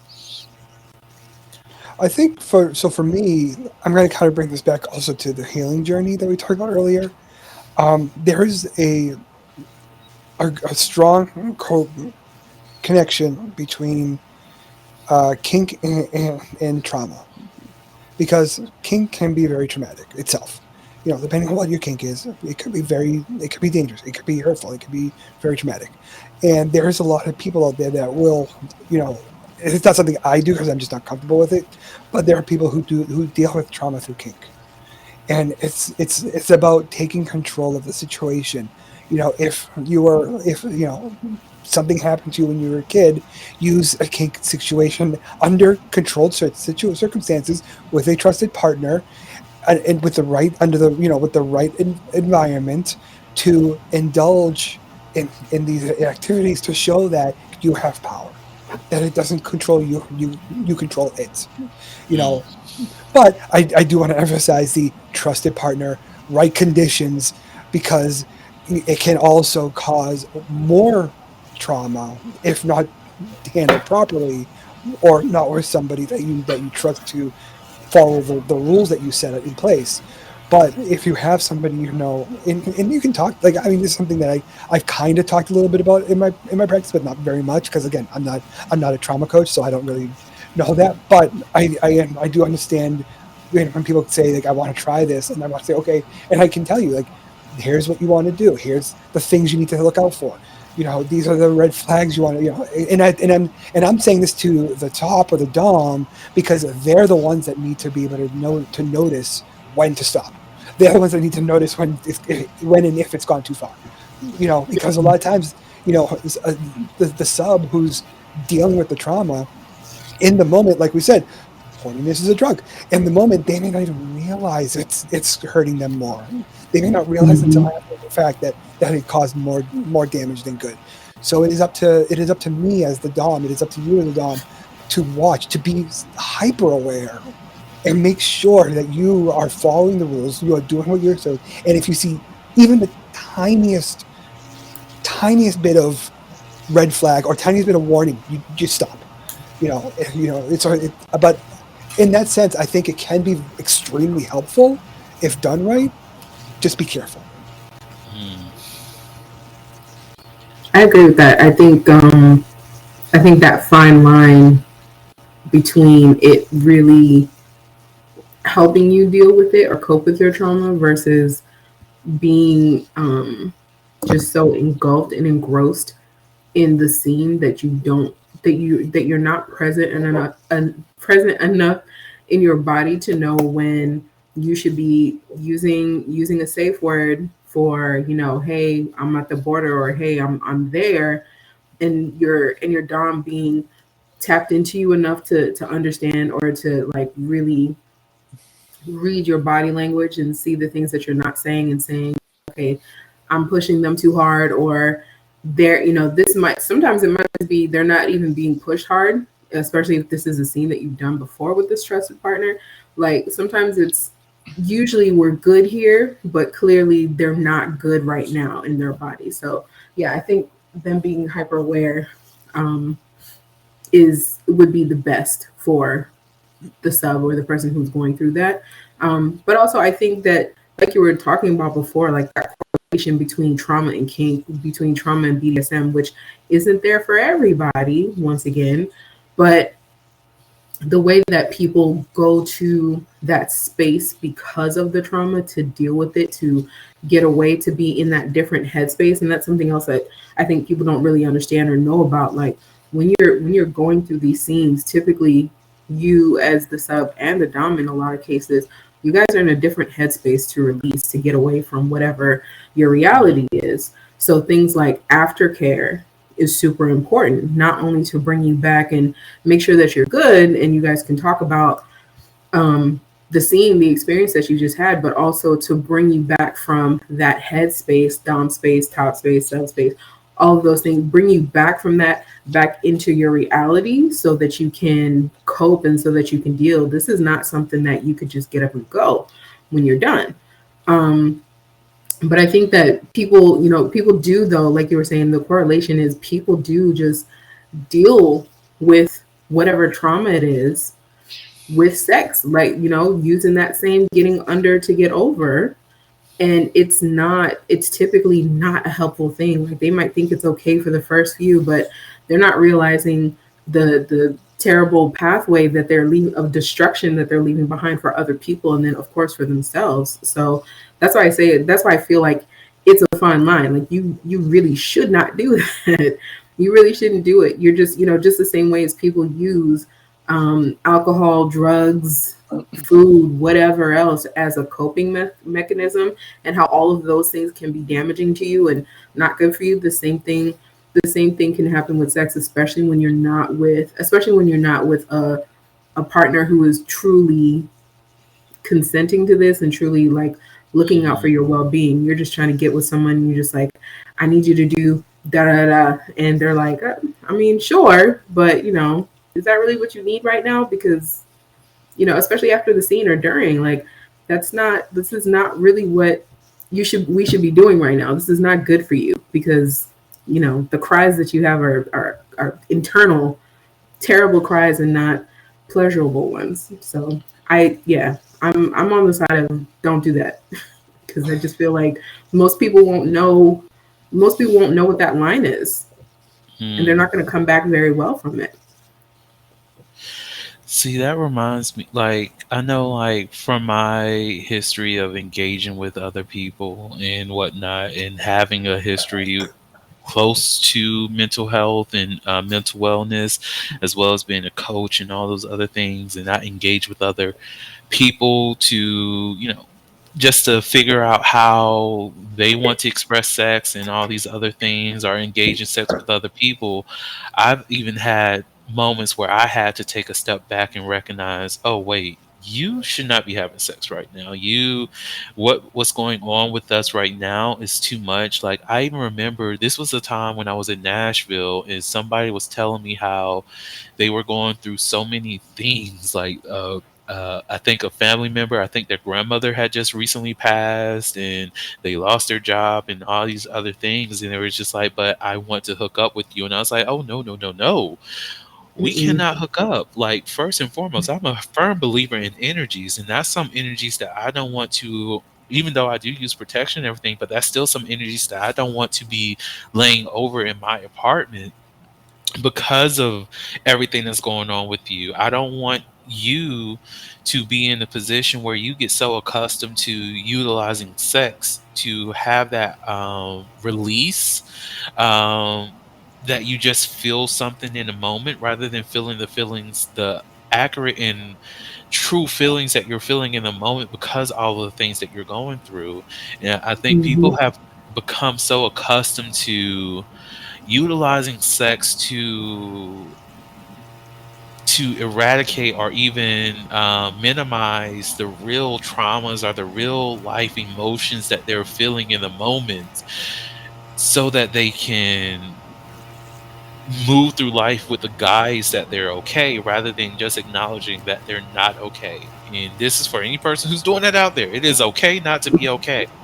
But sex is not something that is a quick fix, is not something that is able to remove you from the problems. It's similar to like when people turn to drugs to help deal with whatever the fuck is going on in their lives. That problem, that issue, those emotions are still going to be there once you're off of those drugs. Those things are still going to be present, and until you actually deal with those things, process those things, understand those emotions, understand those feelings, you're not going to be okay like you want to be okay. It's great that you want to have sex. It's great that you may have good sex while depressed. But at the end of the day, if you're not removing the emotional blockage that is preventing you from having a fulfilled experience through all of that, it's not going to really benefit you because at the end of the day, that those things, those feelings are still going to be there because they have not been dealt with. And I think that's the thing Mhm. that well, I feel as though that's the thing that many people refuse to acknowledge or they refuse to understand because it's easier, like you mentioned, it's easier to get under another person to get over another person, which is a doctrine I will never subscribe to because it makes absolutely no sense of why anybody would do that because you're not dealing with the emotions. You're not dealing with the Mm-mm. breakup. You're not dealing with the hurt. You're just deflecting. You're just finding a new source. You're finding somebody that you don't probably don't even have any emotional connection with or any physical or real alignment with, just to escape the idea or the feelings of knowing that you have heartbreak waiting around the Mhm. corner. And so Exactly. All those feelings are still there when you're done. When you go absolutely. to when you go put on your clothes and leave and you pick up your shoes, right waiting right there with you are those that is all of that same fucking baggage that you got to carry back with you. So how is that helpful? It's Going just back, a going back to temporary, yeah, yeah. going back to horniness as a drug. When you're horny, it feels great. Once that drug wears off, the guilt and the Mhm. self-loathing. But to kind of go back to a little bit of what I was saying, and also I want to hit on a point that Nicole made because I'm going to get on a soapbox for a second in a minute. Feel free. We But love like, it. so I did want to also emphasize, and I agree with both of you very, very much. But sex using kink as a trauma healing practice, that's when I say doing that, I mean that as that's a tool, not a treatment. Mhm. That isn't the only thing you should be doing. You should be doing that in conjunction with seeing a therapist. You should be doing that in conjunction with working on yourself. You should be doing that in conjunction with everything else you need to do, and then potentially use this as another tool to help you overcome that hurdle. Don't rely on this to be the thing. Um, Mhm. and also something that Nicole said, I'm going to get my soapbox now. I fucking hate safe words, and I'm going to tell you why. It's not that I don't think they're a good thing, and I'm not the one of these guys that say I don't use safe words, because I think they're too limiting. I think you know I think at the time they were good, and because for example, when you call a safe word, we're done. We're done. We stop. Sex is over. The scene is done. We're not going back into it. We're done because you safe worded out. But I don't like that because that to me there's sometimes there's another step in there. So like in my practice when I do scenes, I like to use the red, yellow, green personally. And for those who don't know what that means, obviously green means everything's okay. When you call yellow, that means you stop, have a conversation, discuss what you're feeling, and then potentially and then from there you can decide if you want to go back to green or go to red. And when you go to Mhm. red, again, it's like safe wording out. You're done. So it gives you a little bit of that wiggle room. Sometimes you don't want to safe word out, but you still need to stop and take a minute and have that conversation. You know, Mhm. and so a lot of times you will safe word out, but you don't actually want to stop. You just want it to take a moment. Mhm. So that's my soapbox. I think safe words are a great thing to have, but I personally I hate them because they're just way too limiting in my world. And I never thought about it that way because, and maybe because when, even though I've heard of safe words for a long time, when it was more explained to me when it came to kink and BDSM, um, it was more using it like a red, yellow, green. I mean, some people just have the one safe word, but for me, I'm just like, I don't think there should be one just for that same reason. And for me personally, like mine is also like the red, yellow, green, because to me that makes the most sense. It's it'll be something easier to remember than white picket fence or some stupid shit, right? Like I'm not gonna remember that. I'm not gonna remember that in those moments, especially if I'm in a moment where I need to go from green to yellow, or more importantly, from green to red. Yeah, I'm not gonna remember that. The only thing I'm gonna say is stop, because that's the only thing that makes sense. Your mind isn't going there, right? So to me, red, yellow, green makes sense, but I always think of it as that if you need to go from green to yellow, that's just like you said, whether it's you're stopping or you're just recalibrating, taking a little bit softer, and then going from there. Especially if you and the dom and the sub really know each other and they trust each other enough to where they can pick up on those things and recalibrate you, without having to fully stop. That's what I think of. That's what I would use it for, and yeah, not really like, oh, I need to just be out of here and just completely stop the scene. But I also like again, if you're at yellow, let's pause for a minute. What's going on? What do you need? Should we keep going, or do you just was that a yellow to red? Really, are we at orange, red, orange? Like, where are we at? So kind of a chartreuse. right, which where are we at here? So those that's why. But I mean, from what you're saying, I could definitely understand, like, if you just have the one safe word and that one is pineapples, and that means we got to shut shit down. Yeah, like what is it? What's going on with you and me as to why you felt that you needed to get out of there? I'm You know, also a because fan of it's like you didn't have a good discussion before you even got into the scene. Because why are you exactly. even? Why do you need to get out already? Yeah, I'm also a fan of not only have that already. I like to work with a potential nonverbal cue as well, because a lot of people who get into subspace or get into the scenes, they become nonverbal, and they can't even say yellow or they can't say red. They can't say a safe word. So I like to if it's somebody that I know can get nonverbal, I like to work on some sort of cue that Mm-hmm. the cue would represent yellow most of the time. Whereas I see them do it, I'm going to stop, give them a second to breathe, get their words back, talk about it. But I'm not going to say like do this for red and do this for yellow. It's like you do this, we're Mm-hmm. going to stop and have a conversation, and then we'll decide from there. But I think it's also very helpful to have that on top of it, because a kink needs to be safe and consensual. Yep. And yes, there is risk involved. There's always risk involved in kink. We accept that risk as kinksters, but we want to make it as safe and comfortable and less dangerous as we can.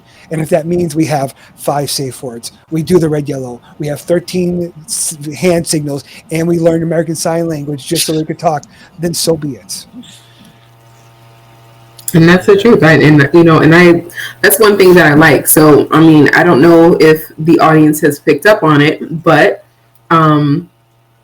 yeah, when it comes to kink and BDSM, like this shit is not one, like I said before, it is not linear. There are layers to this. There are other rooms and crawl spaces and all kinds of shit. Like this is not something that is just a blanket thing. The only thing that's really blanket is safe and consensual. That is the only thing that goes in every part of those spaces. Everything else really needs to be what you and that other person or people need it to be. It's not going to look the same for everybody. Like for example, Sir Marvelous and his sub Siphon the Unicorn. I've had the pleasure of seeing one of their demonstrations up close and then actually meeting them in person and seeing their content and stuff like that. And what they do is called sensual BDSM, something I never even knew existed until I saw them. And seeing what that looks like and how that works for them and how that could be the best introduction or the best path for some people who are interested in different kinds of play versus the 50 Shades of Disgusting, really, that no one really knew that there was anything else other than that, but understanding that there are so many different layers, like you need to make that look like what it's supposed to look like for you or for you and your partner, and find those different people who are on the same path, the same wavelength. And of course, there's tons of resources so that you can find these different things, but don't think that, okay, well, if I'm in this, I got to have just the one safe word or the 3 or whatever the case is. You need to make that look like what it's supposed to look, what it needs to look like for you, so that safe and consensual, you feel that, that it isn't just like, oh, well, yeah, you're safe, or yeah, we could do that. And like, no, it needs to be a real conversation, negotiation. That's why before you even get into a scene, negotiation is important. Even if you've been with this person 15 years, it's going to look different, but you're going to be negotiating the scene, especially when you're trying something new. So this stuff is not something to step lightly into. You really have to get some education. You really have to know what you're getting into and what you're trying, like it's so complex and so layered. The simplest thing, but the simplest thing is the safe and consensual part. And to build off that, like not even just like different kinks for different people. Like I may like to be spanked, and then you may like to be tied up. But not only that, but the way I like to practice spanking is different than the way somebody else likes to practice spanking. Yes. So even though you say, "Oh, we're both into the same kink," it could still look extremely different between the two of you. Like I like a little spanking. I don't mind spanking a boy. Get him a little red. I know a guy who you could take a bullwhip to his ass and bleed him, and he's not happy until it's like he's purple. And I'm like, that's no, not way too much for me. Yeah, that's a little far. That's further than I'm willing to go. So not only is it like different kinks, but it's like everyone practices kink, and that's what makes it good. But it's about everyone practices kink differently, and you got to be aware of that. And that's kind of like why I said, like I was saying earlier, what does dom sub look like to you? Because kink looks differently to everybody. Like oh, I like to be spanked. Well, what does that look like? I like to have these. Do you like floggers and paddles and bullwhips, or are you strictly a hands person? And even if that's the case, what's your severity? Is it a little pop, or what is it looking like for you? So I totally agree. Yeah, and at least in terms of impact play, as an example, like when I do impact play with somebody, at least at first, I gauge it. I hit them. Well, what is that from a 1 to 10? Okay, and I hit them again a little harder. What is that? And then I can kind of gauge and say, well, what's too far for you? If like say this is a 3, are you okay with a 5? Are you okay with a 7? And then gauge her from there. And honestly, what a 3 looks like to this person is going to be very different than what a 3 looks like to this other person. Right. Just like you were talking about with that other person, your 3 might be a 1 to them, a 0 even. Or your 3 might be a 10. Yeah. Honestly, as soon as y'all mentioned sensual play, my mind just start wandering because I love it. I love sensual play. I love the engagement of senses, like be it smells, and I love the touch and the feels, and just getting to know someone or even engaging them on a level that, like, is. In a way, I feel like sensual play is is that undiscovered level of intimacy that most people choose not to go down. Because I like to have the conversation of what smells make you feel good, what smells make you aroused a little bit, and I still remember the moment I realized that I do enjoy sensual play because I was like in high school at the time, and that's when I learned that like the smell of baby powder kind of turned me on. I have no idea why, but it was just like, what was that? It just made me feel. Oh yes, cocoa butter. I'm sorry. Not to tangent really quickly, but I went to a trade school and I had a friend who was in cosmetology, and every day for lunch she would come to the table and she would shove her hands in my face because they always smelled of cocoa butter, and it was how I started my lunch break, and it was the heaven. Sorry. Yes, that's hilarious. It's a beautiful thing. But you're right though. Those smells, lighting candles to enhance the mood. Whether honestly, candles to enhance a mood, whether it's just the warmth or the light or the actual smell, or all 3, that is a mood regardless of if you're being sensual or if you're not, because playing with the senses period like heightens so many things, like whether it's a good memory or something like that, or for some people a not so great memory, just to get them into that space. Like that's total mood. People, there's a reason why people love like the scent of vanilla, or depending on how deep the vanilla smell is. There's so many reasons why people love that kind of stuff, because it evokes certain emotions and senses and stuff. Like it all is the serotonin and the oxytocin and the oxytocin and all this other things, just to be nerdy for a second. But all of it plays into these same different things. So I totally get it. Like the sensual play, I think I agree with you there. Like it's so underrated.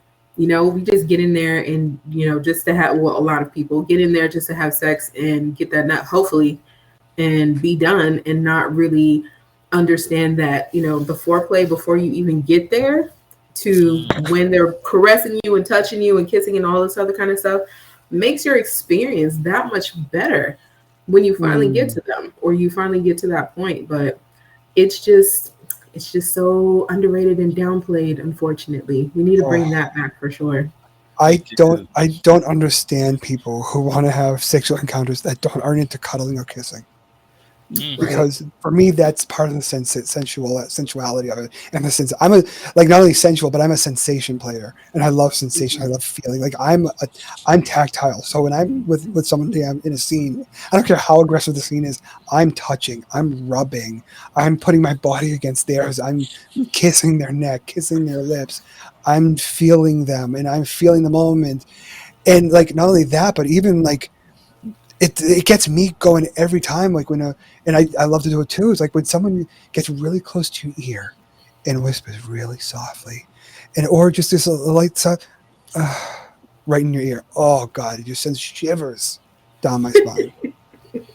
That part, yes. Is someone coming into the room with your horny tray that you're about to start up in privacy? I Because you guess were going so. to a Yeah, place just now. yeah. I did a little moan just then. I kind of gave You myself a little shiver.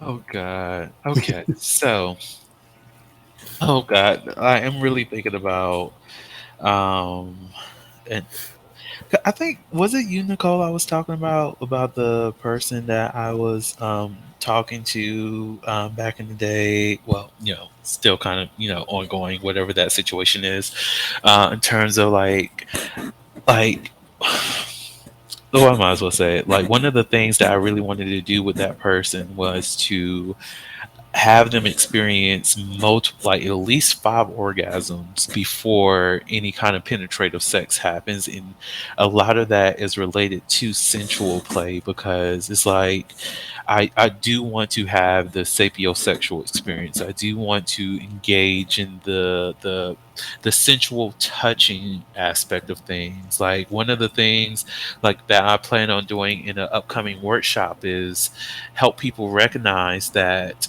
like, how your body is your biggest sexual organ and how you can utilize it in different ways to experience sex with your partner, be it a hard touch or something that's like extreme with like a spanking or whatever. And even how the mixture between a spank and a soft touch may provide some kind of sensual feeling that Mm. you have with another person. Like Hmm. all of those things, like when I tell you sensational sensation play is like my thing, Mm.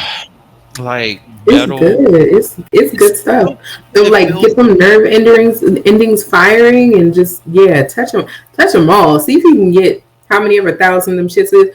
See if you can touch them all because oh it really does take you to this other place. Like you were saying, like if you're spanking someone and then they and then the person who's doing the spanking like then rubs and caresses that area like it's oh so important. I just feel like it's so important. Like you can't do one without the other, in my opinion. But I'm also, a sensual type person too. I'm a touchy feely bitch too. So I love that kind of stuff anyway. But I mean, you're right. And thinking about like having a little scalp massage. Like, have you ever had someone just massage your shoulders and then girl. go up the back of your neck and then to the bottom of your head, or just through your?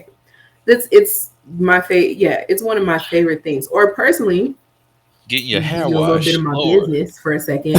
But like personally, giving head to somebody and them like putting their fingers or their hands in my hair, not to like push my head or anything, but just their fingers in my hair and just kind of playing with my scalp a little bit, or even Mhm. just like the tension or whatever. Another level. Another, you Mm. want me to go ham is what you're saying to me right now. So that's what we're doing. But Girl. that kind of stuff, And perfect. I love it. what's so good about sensual play is it can happen. It can start days before the actual act. Like Mhm. you can be at dinner beforehand, for example, and you can just start touching and caressing and just looking at your partner in the right way and just leaning in and whispering something in their ear or giving them a little kiss on the cheek. The scene starts there, Yeah. and it just gets better and better. And even what makes it even better is when you get into aftercare, excuse me. You can still carry on the sensation play because a lot of people for aftercare is a lot of cuddling and kissing and hanging out and just being with each other. So you can rub and touch and cuddle, in a non-sexual way, but it's still in doing aftercare. But it can extend the scene and make it last. I mean, you can start, like I said, you can start that shit days before. You know, if I know I'm having a date with somebody that they're coming over like on a Saturday, sometimes I'll like to start on like Thursday, just like sending text and sending messages saying, hey, here's what I want to do and here's what we're going to do, you know, and then so that way, and so it just starts and they're ready for it and they're eager. And like one of my other favorite things to do, and I think when this guy I just started seeing maybe listening, so he may be getting spoiled right now. So if you are listening, expect this at some point. I love, and talking about some sensation play, I love to tie someone up, put on a blindfold and noise canceling headphones, and then walk away. And every so often, without letting them know, come back and just touch them in a way, or rub them, or kiss them, or stroke them, and then walk away. So they never know when it's coming, because they can't hear me and they can't see me. And when it touched them, oh, geez, Right. So good. The shivers, Where's the my goosebumps, like horniness? right. Like someone bring it in, bring it I think I'm already high. in.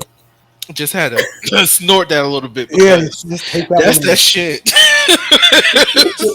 You can use that one if you want. I don't care. Just like you know I will. Yeah. That might have to be a clip real quick. Like, No, if you're snorting that as well as I am, yes, that's that shit right there. That is some good shit. Really good shit. Okay, to move on because it's already 8:00, and I don't know which alcohol is battling with my personality at this moment, and I love it for myself. So let's get deep into some shit because the next topic that came up was getting over past lovers. I know for myself, like this is kind of going back to that concept of getting under somebody to get over somebody, which many of us on this, well, all of us on this, do not agree on because what the fuck is that? But I know, like for myself, when it came to my ex, I love that we did have like somewhat of a friendship, so that we can have those conversations and have those things about closure, have the conversation about closure, understanding what went wrong, went right within the relationship. That really helped me move past, as well as help me improve myself as it relates to future relationships, as well as getting to know the person that I'm getting to know now, to make sure I can at least show up for them in a way that's beneficial to them that I was unable to show up for my ex. But I will say, when it comes to getting over past lovers, I will always recommend making sure that you take time for yourself, take time for your healing process, take time for knowing what you want when it comes to your next relationship, understanding where things failed, be it with the other person as well as what failed with you when it comes to relating to or getting to know a new person, and see how those things transpire in future relationships. What is some of the things that you all feel, or what kind of advice that you can provide to somebody who's in a space where they need to get over a past lover that is not getting under another motherfucker?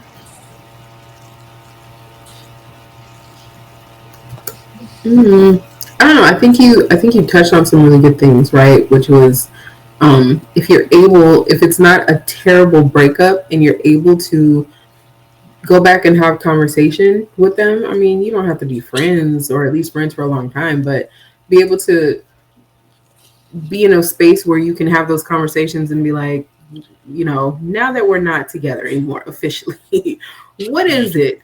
What is it that irks your nerves so bad about me? What is it that you think that I need to work on? Because when you're in a relationship with someone, even if you love that person, sometimes hearing that you need to work on whatever issue you had in your past, or that issue with your mom, or whatever the hell it was, sometimes people don't want to hear that during the relationship, because you're just like, oh, now you're just trying to say some shit to make me mad, blah, blah, blah.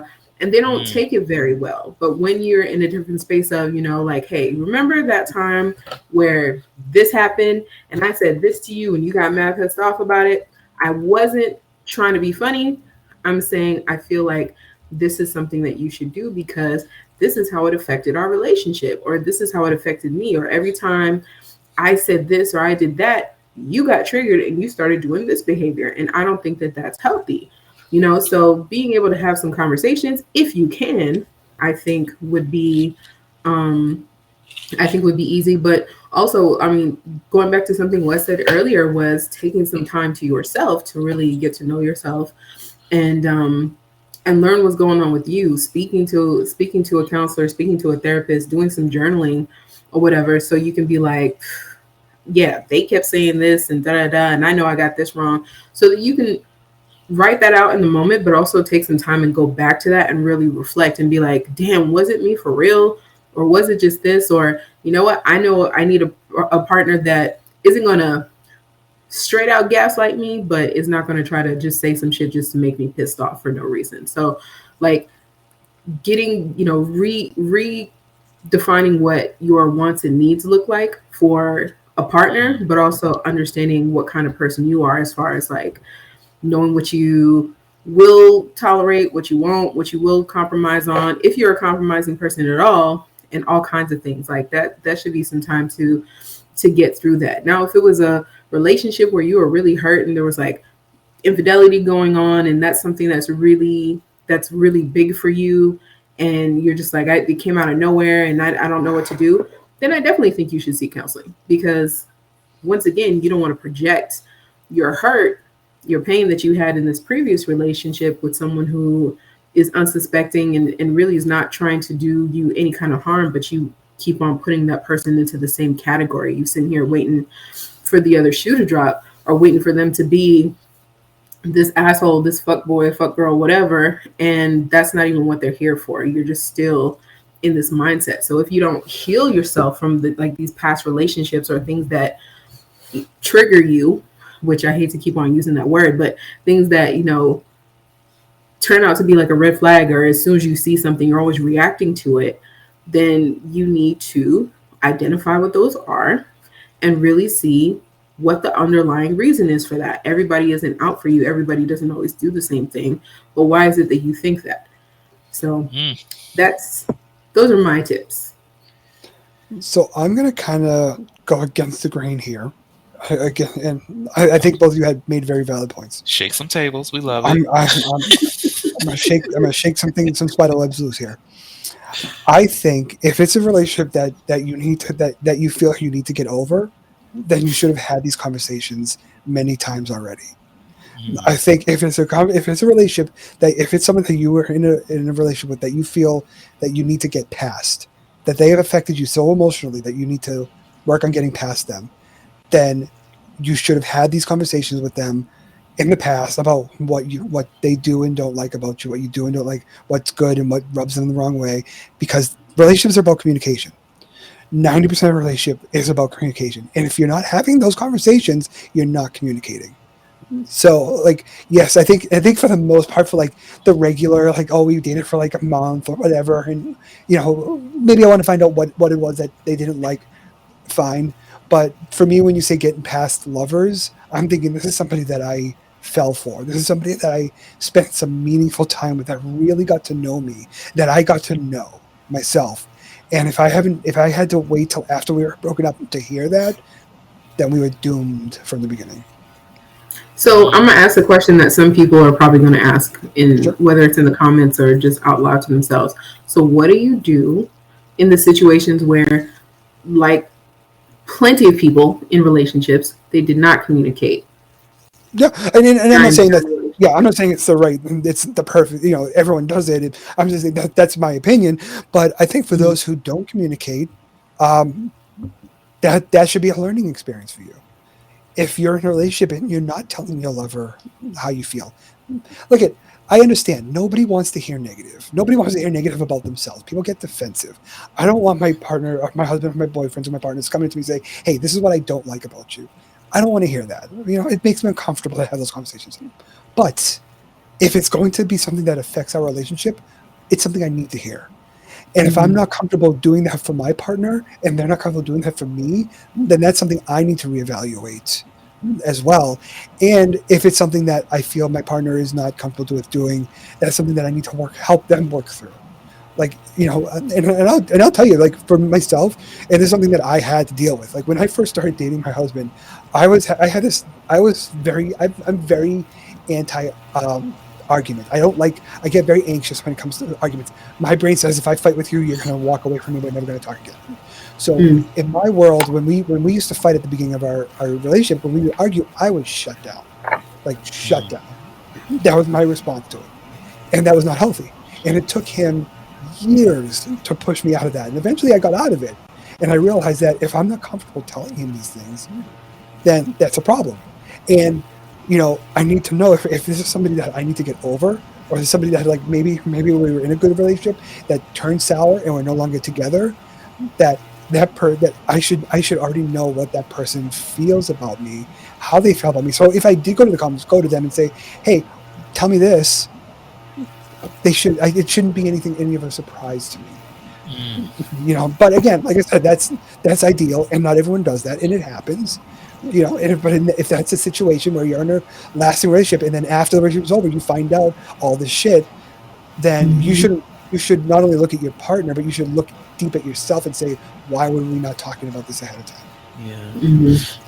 I would say one of the things that I learned from my previous relationship is that, like, one, communication has always been something that's important to me, but that relationship taught me the need of providing time for somebody to be able to communicate with things. Because there has been times, there were times where I will ask, okay, what's going on? You seem a little bit distant. Do you want to talk about it?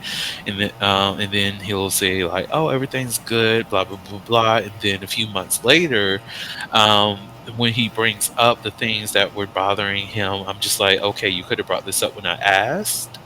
But where I'm at now, I recognize that the reason why he brought it up at the time was because it seemed to be a better time and he was in a better space to have the conversation, in that it was better for me to actually lean into the conversation rather than be like dismiss the need to talk about it, because he was still feeling those things, he was still feeling some type of way, and for me to be the person to automatically respond like, you could have brought it up earlier when I asked, was dismissing the fact that there was a processing that he was still going through.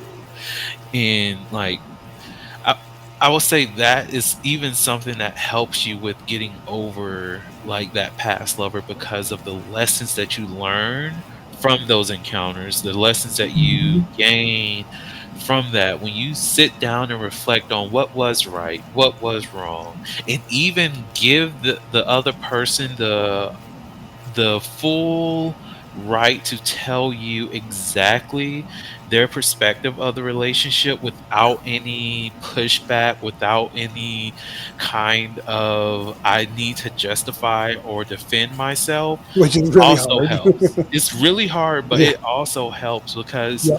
I swear, when I sat with not sat with him, but when I sent the message to my ex and asked him what went well and what did not, I was in the space of not wanting to correct. I was not in a space of wanting to defend myself. I truly was in a space of understanding who I was to them in their perspective, and figuring out what other people may get from me. And that helped me understand my relationship dynamics, understand what my failings were. Granted, it wasn't anything bad that my ex had to tell me, which I would say was great, because he literally was like, "Well, no, dating you was amazing," but there was just some like, I put my friends over him, which I was like, okay, that makes sense, because I get it. I did do that. I did do that because I love my friends. Like, bitch, do you not know my friends?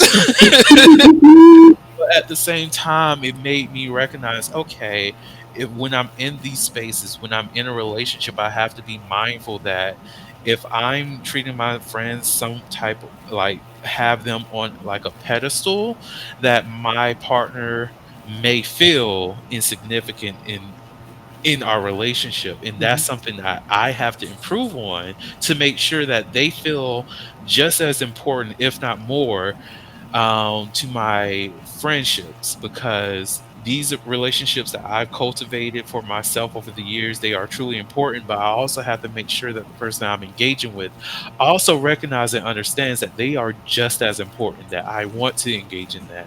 And if I'm creating an environment where they feel less than, then I need to do a little bit more. I need to put in a little bit more effort to make them know that I do care about you, that I do love you, that I do want this to be a successful relationship. And I think I feel as though that's one of those things that we have to recognize within our whatever we are, if we just start a relationship with somebody or if we're leaving a relationship with somebody, we have to be real with ourselves about our shortcomings within our relationships and not just acknowledge that, oh, I was the bum, I was that bitch, I was that nigga, I was all the things. We have to acknowledge that, okay, this relationship failed. It's a two-party system. Mhm. It's two people involved in that. So I know my ex had a part in that, but what was my part in either enabling the failure of this relationship or hindering the success of this relationship?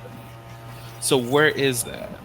Yeah, and most people focus more on how your partner failed you in the relationship, and don't focus on how you failed you, or how you failed your partner in the relationship. And go back to what you're saying is like, I'm like you. I'm the type of person where if I have something wrong with me, I'm going to sit on it and I'm going to stew on it. And it's not because it's mainly because sometimes what bothers me right now may be no big deal. It may just be something that I just may not be in the right mind frame, and it just something just hit me the wrong way. We get that way, so I don't like to take the first moment as like saying, "Oh, this is an issue we have." I like to sit on it and see if it keeps bothering me, and if it does, I will usually say something. Hey, just so you know, and my husband is very much like you're saying. He's more of like, "Well, why didn't you tell me then?" I'm like, "Well, I wasn't ready to." Yeah. And it's not about when it's for me, it's not about when you tell them, it's about just about being able to tell them. Take your time, form your words. If you're the type of person that can do it right away, great. If you're the person that needs a couple of weeks or a couple of days to kind of think on it and formulate a process and kind of just work on it through your own self first, you do that.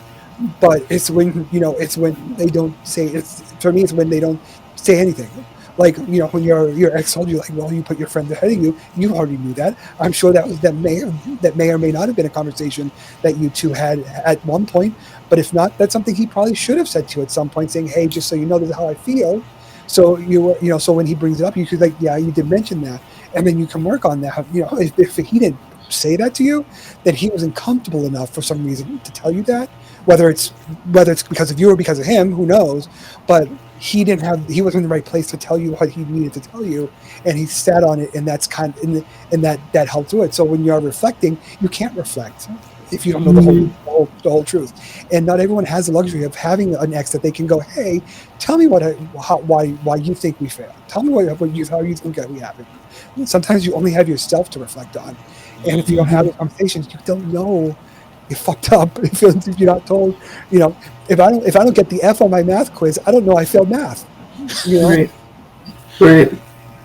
No, And also just having that honest conversation with yourself. So many people don't want to be honest with themselves either, to say, could I have done that one thing? Even if you don't have that partner, just reflecting on like conversations that you had, or, bad conversations, arguments and stuff like that, bringing that stuff back up and be like, but was I really wrong in that moment, or was I really right? Or was it me, or was it them? And even if it was mostly them, are you able to identify the role that you played in whatever the turnout was of that argument?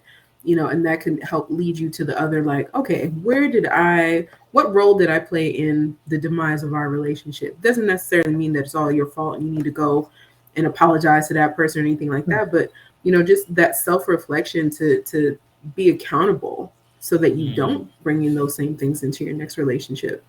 Yes. Yeah, it's a And perfect example of that in my life. You know, I do kink conventions every so often, and you know, there was one recently that I did a couple of years ago. I was an online one, and they were having this panel, and the kink convention was basically around raising the voices of, you know, the people who are not looked at, like minorities and people who are, you know, treated poorly, you know, with disabilities, people of color, so like raising their voices in kink, because, you know, and to be honest, let's be fair, you know, kink is a very straight cis white thing for the most part. So the whole point of this convention is to kind of raise the voices of those those others. You know that. Anyways, so they were having this one panel where it was four women of color, and they were talking about being black and being woman in the kink world. And one of the people there had their partner with them, and who was a white lady, and every time she would say something, her partner would be like, "Really, that happened to you? Oh my God, that's so bad. Really?" And I was sitting there feeling very uncomfortable, because I'm like, I get it, but this is not the time or place to be doing that.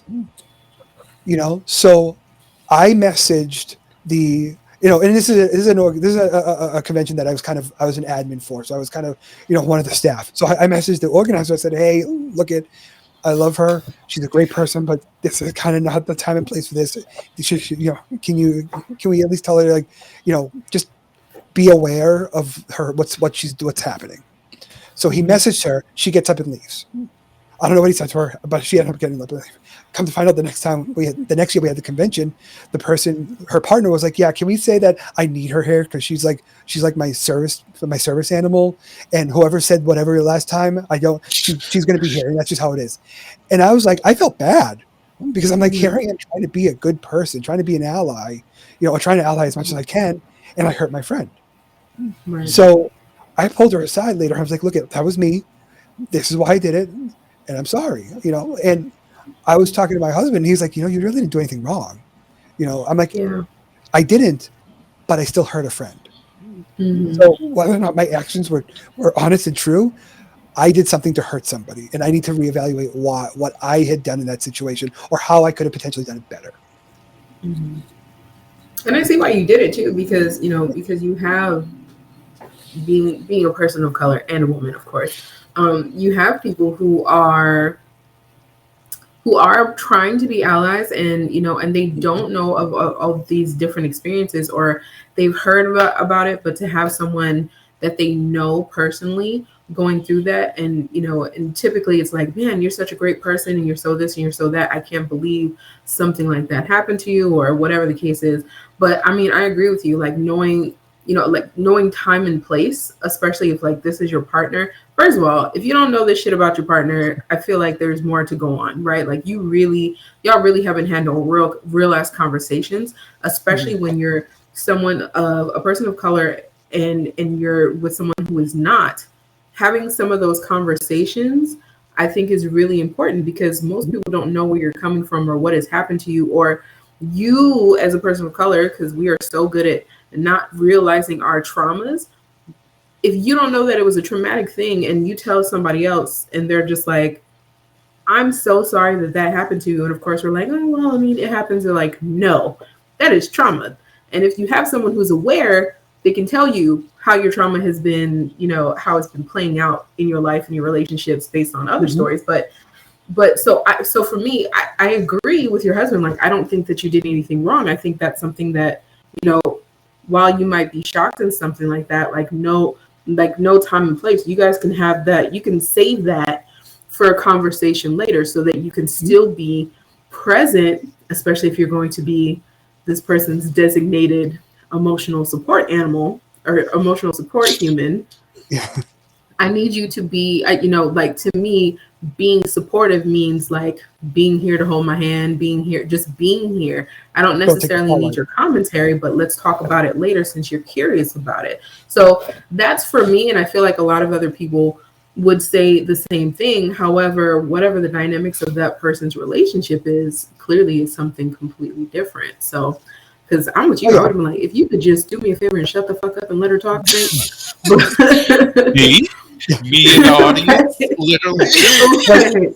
Right. I completely understand that. Like, I obviously what I did was I didn't do anything wrong, and I was totally fine with that. But kind of going back to like the whole topic we were talking about, I didn't look at it. I didn't look at the situation and say, "Well, I did nothing wrong, so I don't know why she'd be mad at me." So whatever. Right. I looked at the situation and said, "What could I have done differently? How could I have handled this differently? Or what could I have done to cause less of an anger reaction or less traumatic reaction for my friend?" And that's why the point is, like, I think that's what more people need to do. Stop saying, "Well, I was right," or "I did nothing wrong," so it's always all them, and look at saying, "Maybe I didn't do anything wrong, but what could I have done right, or what didn't I do right? What could I have done better?" And I will say that's more so of maneuvering in a way of accepting automatic accountability and just self-improvement overall. And I will say, like in those spaces, it is also important to recognize that you did absolutely nothing wrong at the same time, but you just want to know how to be a better friend. Exactly. So that's the difference. Like, it's not that you have to hold yourself accountable for doing something wrong, but with this specific friend, okay, how can I be a better friend to you so that you don't feel isolated or feel attacked or feel less than or feel as though I stepped across any boundaries versus anybody else? Because in this moment, I was rooting for you. I was in your corner. I was trying to defend as best as I knew how to. And then on the back end, I learned something completely different. So how can I make sure that I'm a better friend for you and only you in this aspect? But overall, and like if you look at a general aspect, because to me, I will say you did absolutely nothing wrong, because Right. I would Like you just be stepped like, up. if You I was stepped up there, for a friend when you were supposed to. Damn it, that's what you did. But look, yeah. if I was there, I'd be like, bitch, why are you inserting yourself in this colored conversation? And then there's an argument and all kinds of stuff. But to bring it back to around to what you were saying, it's like, yes, like in relationships as well, it's not about trying to figure out what you did wrong necessarily. It's about what you can do better. And that's that was the point I was trying to make. It's like, yes, I know I didn't do anything wrong, but what could I have done better? Yes. How could I handle it differently? And just like in a relationship, if a bad relationship breaks up, you may think you did nothing wrong, but then you got to think about, well, what could I have done better? What could I have done to fix or help? And that's what we need to focus on. Okay, so since it is approaching 9 quickly, I'm going to combine these next two topics, and then of course we'll end on the last one. So this is all right. So what is the impact of self-love on healing, as well as how does self-care relate to sexuality? Who would like to tackle that first? I guess I'll go. Okay. Still putting my thoughts together. Yeah, take your time. I think if in anything, no matter who you are, no matter what the situation, no matter what your relationship, no matter what the outcome, self-love is probably the most important thing to understand, to get to move past or move on or move up. If I don't love myself, I can't love you. If I don't really love who I am, I can't really love who you are. So, and with that comes, like you said, comes like a healing energy. For me, when I was younger, in my 20s, I was always a fairly heavy person. Up to a couple of years ago, I had bariatric sleeve surgery, so I lost a ton of weight. But I was always a very, very heavy set. And I always made a joke, well, the people I'm attracted to aren't attracted to me. Because I was always attracted to, the cute, twinkie boys. And I'm like, here I am, this big, fat guy, and nobody likes. And at least that's how I felt. So I didn't really love myself. So they couldn't love me. And I couldn't really love them. And it took me years, and it took me a marriage, basically, to realize that that's bullshit. And now, I'm in my 40s, and I have caught 20-something-year-olds hitting on me and talking to me and wanting to be with me. And I'm like, that blows my fucking mind. And I'm like, and not only does that feel good, but it also helps with that self-love. It helps with that healing, because it's like, yeah, I understand. I am attractive. I am a good person. I am desired. Yes, my husband's desired me for our entire relationship, and I get that. But just like your parents, they're supposed to love you, type of thing. I don't want to downplay his feelings, but it almost becomes second nature that he's almost expected to care about me and to desire me. But now they have these other people do it. It feels so good for me, because it's like I can say, like, fuck, maybe I am hot, maybe I am attractive, maybe I'm a good person. And that helps me love myself more. It helps me heal those old wounds that I had, and be more confident and be more comfortable. And part of that is like bringing the second topic into it. It's the self-care. If you don't take care of yourself, then you're not going to leave yourself open for others. Like I said, a couple of years ago, I had bariatric sleeve surgery. The reason I did that is because I was 300 pounds and I was pre-diabetic, and I saw myself destined to die young and leave my husband without me. And that was not what I wanted. And because I wasn't taking care of myself. So I chose to care for myself and, made myself a better person. Got the surgery, lost the weight, maintained it, worked towards this, did what I needed with the therapy, did all this stuff. And and I needed to do that in order to feel the love, to feel the self-love. And had I not done that, I don't know if I would have gotten to where I am today, because of the way the negativity I felt about myself. That's real. Nicole, anything on that? Yeah, I agree with. I definitely agree with being able to love yourself. Learning how to love yourself, even understanding that you might not love yourself every day. I feel like that's normal, especially in the society and the world that we live in. It makes it real hard to love yourself every day. But especially if you're not like the ideal model body and perfect skin, right, or whatever it is that's holding you back on that specific day that you don't truly love yourself, right? So I definitely agree with that, because if you don't love yourself, it makes it harder for you to truly love somebody else, or completely give yourself, or be unconditional in your love of somebody else, because you conditionally love yourself. So do you truly know how to unconditionally love somebody else, right? But in understanding that you might not, just the same way you might not love yourself, everybody, or, well, I shouldn't say love, even like yourself every day. You're not always going to like your partner all the time, but that's okay, because you accept them for who they are, just the same way you accept yourself for you, and you still love yourself and the other person unconditionally, right? So I think self-love is huge, and being on your healing journey, which I think is good, is something that's constant. Like, I don't think there's ever a state of just like, oh, I'm healed. And no, life's all the time, and there's always going to be something in there to try to knock you off of your damn access a little bit. So you have to continuously do the work to maintain that, or at least go above that if you can.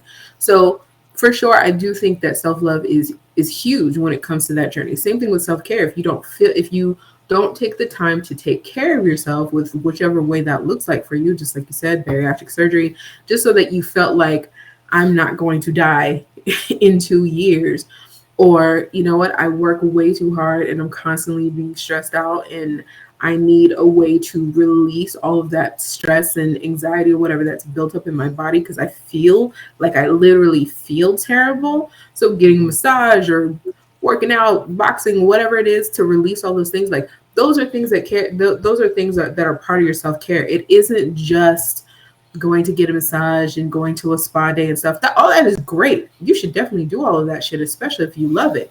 But also think about the other things that truly care, that truly speak to care of your internal self, your spiritual self, your emotional side.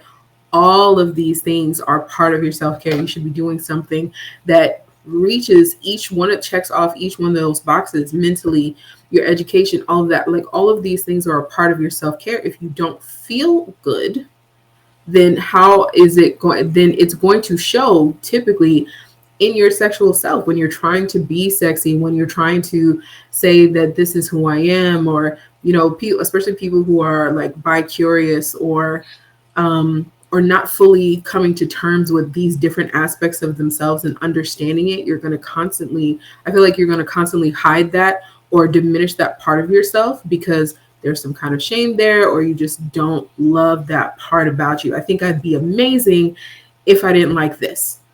Why? Embrace all of that. That is who you are. So you have to, like, all of that plays such a huge role in sexuality in so many other areas of your life. So you have to constantly be working on that. You have to really love who you are all the time. So yeah, that's my explanation.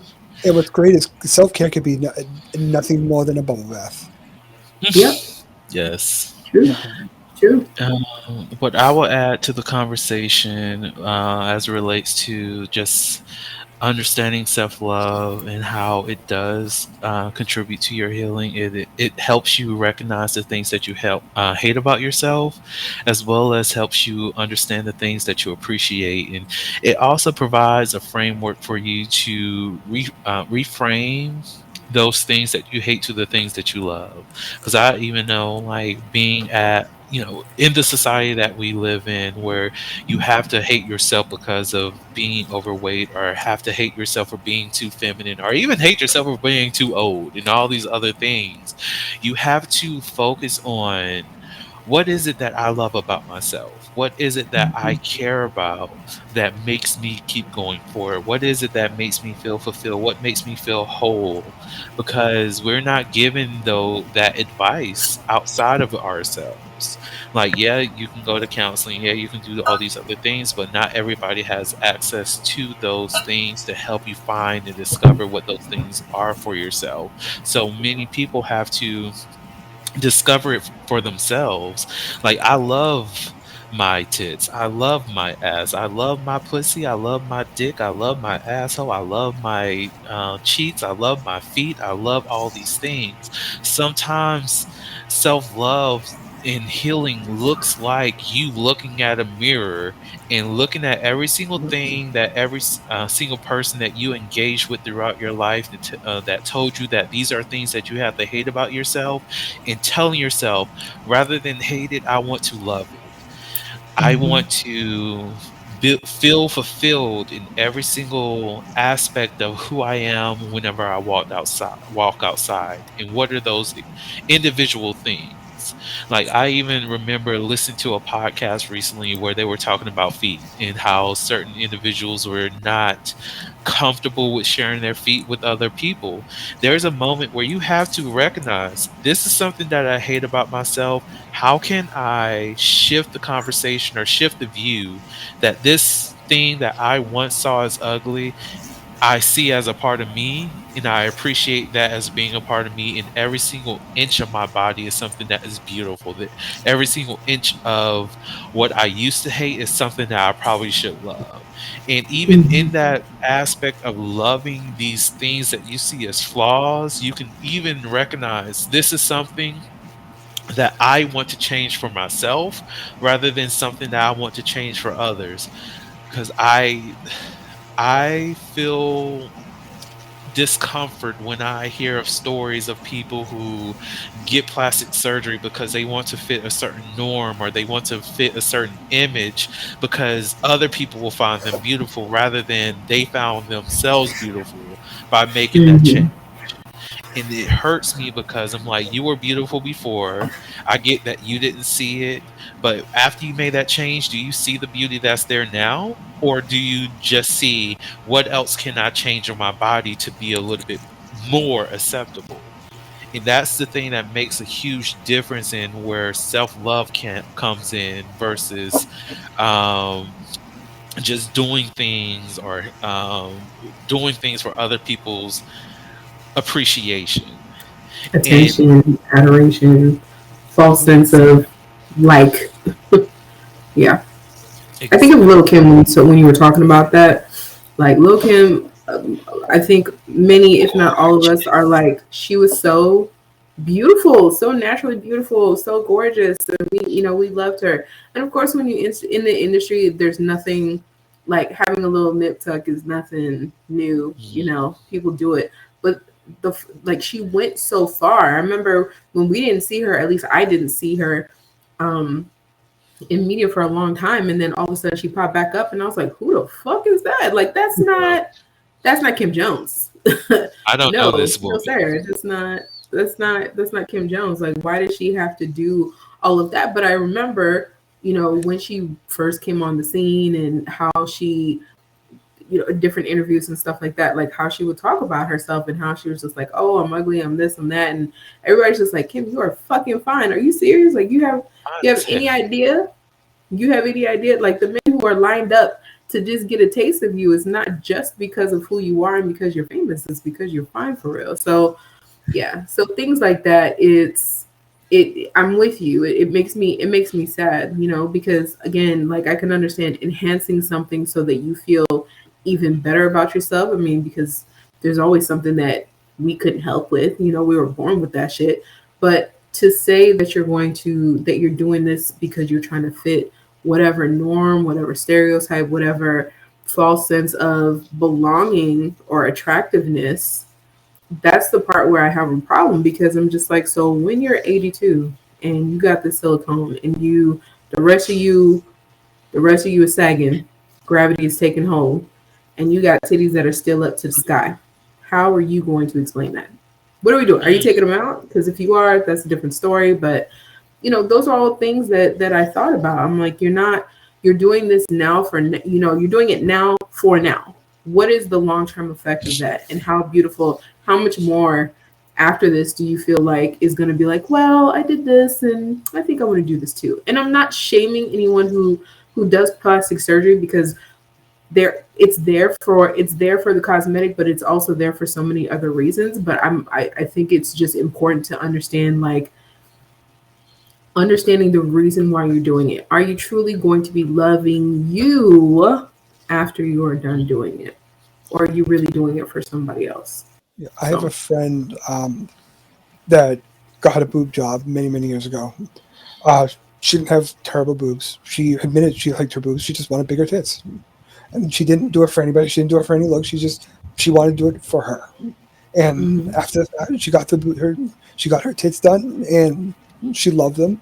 And we would always joke about them, because she's like, I fully admit that they're fake. So when people ask, so we had this running joke, like, are they real? Yeah, they're real. real fine. Real fake. But anyways, but yeah, she did it for herself. And like, kind of going back to what you're saying about like Little Kim, and like just kind of embracing other people, what you're saying, Vernon, about embracing what other people say about you. There's something that I've always practiced, and there's something that I talk about practicing, is I go with the fake it till you make it method. Like, pretend. Like, I can sit in the mirror and I can look at myself and I can rattle off every little thing I hate about myself. What's harder is to rattle off all those things that I like about myself, and then talk about those things that I would like to change or potentially not hate, and pretend that I love them and fake it because we talked about earlier, the brain is a powerful muscle. Fake it until you convince yourself that this actually isn't a big deal, because it's usually not. I could lose like 10 more pounds, but you know what? I'm not going to sit here and I'm not going to talk about the dad bod. I'm going to talk about how I'm still pretty fucking hot. And even if I don't believe that, I'm going to tell myself that until I finally do. And most people, I think that's what people should try practicing more of. Yes. Take those comments for what they take, those compliments that you get from people for what they are. And that's the thing, like, we're our harshest critic, when someone's just like, oh my God, you look amazing, oh my God, your skin this, or your tits this, your ass this, da da da da. And and sometimes you're just trying to hit. But understand that there's a reason. Like, they already have an idea, and we talked about this in the nudes episode, but they already have an idea of what you look like. This is part of what attracted them to you, other than your personality and whatever else. They already have an idea of what you look like under all of that clothes that you got on. Let them continue to compliment you. That's somebody. There's just like there's always someone out there for everyone. Guess what? You got some people knocking on your door as well. Take those compliments for what they are. So even if you don't see it, somebody else is going to see it. Even when I'm just like, oh, I don't know. You're talking shit about this one girl who's fat. What about me? And they're like, no. You carry it different. You look this, you look that. And I was like, well, shit, I guess I am fine, right? Okay. And you just have to take that. And if take those compliments and make that part of your affirmations. Like, I might not see myself as gorgeous today, but that one person said this, and fake it till you make it. Keep on saying that. Keep on saying it until you believe it too. Carry yourself to a higher standard. Even if you do have to dress a certain way or smell, spray that perfume or cologne that makes you feel beautiful, sexy, handsome, whatever. Do that so you can feel better about yourself.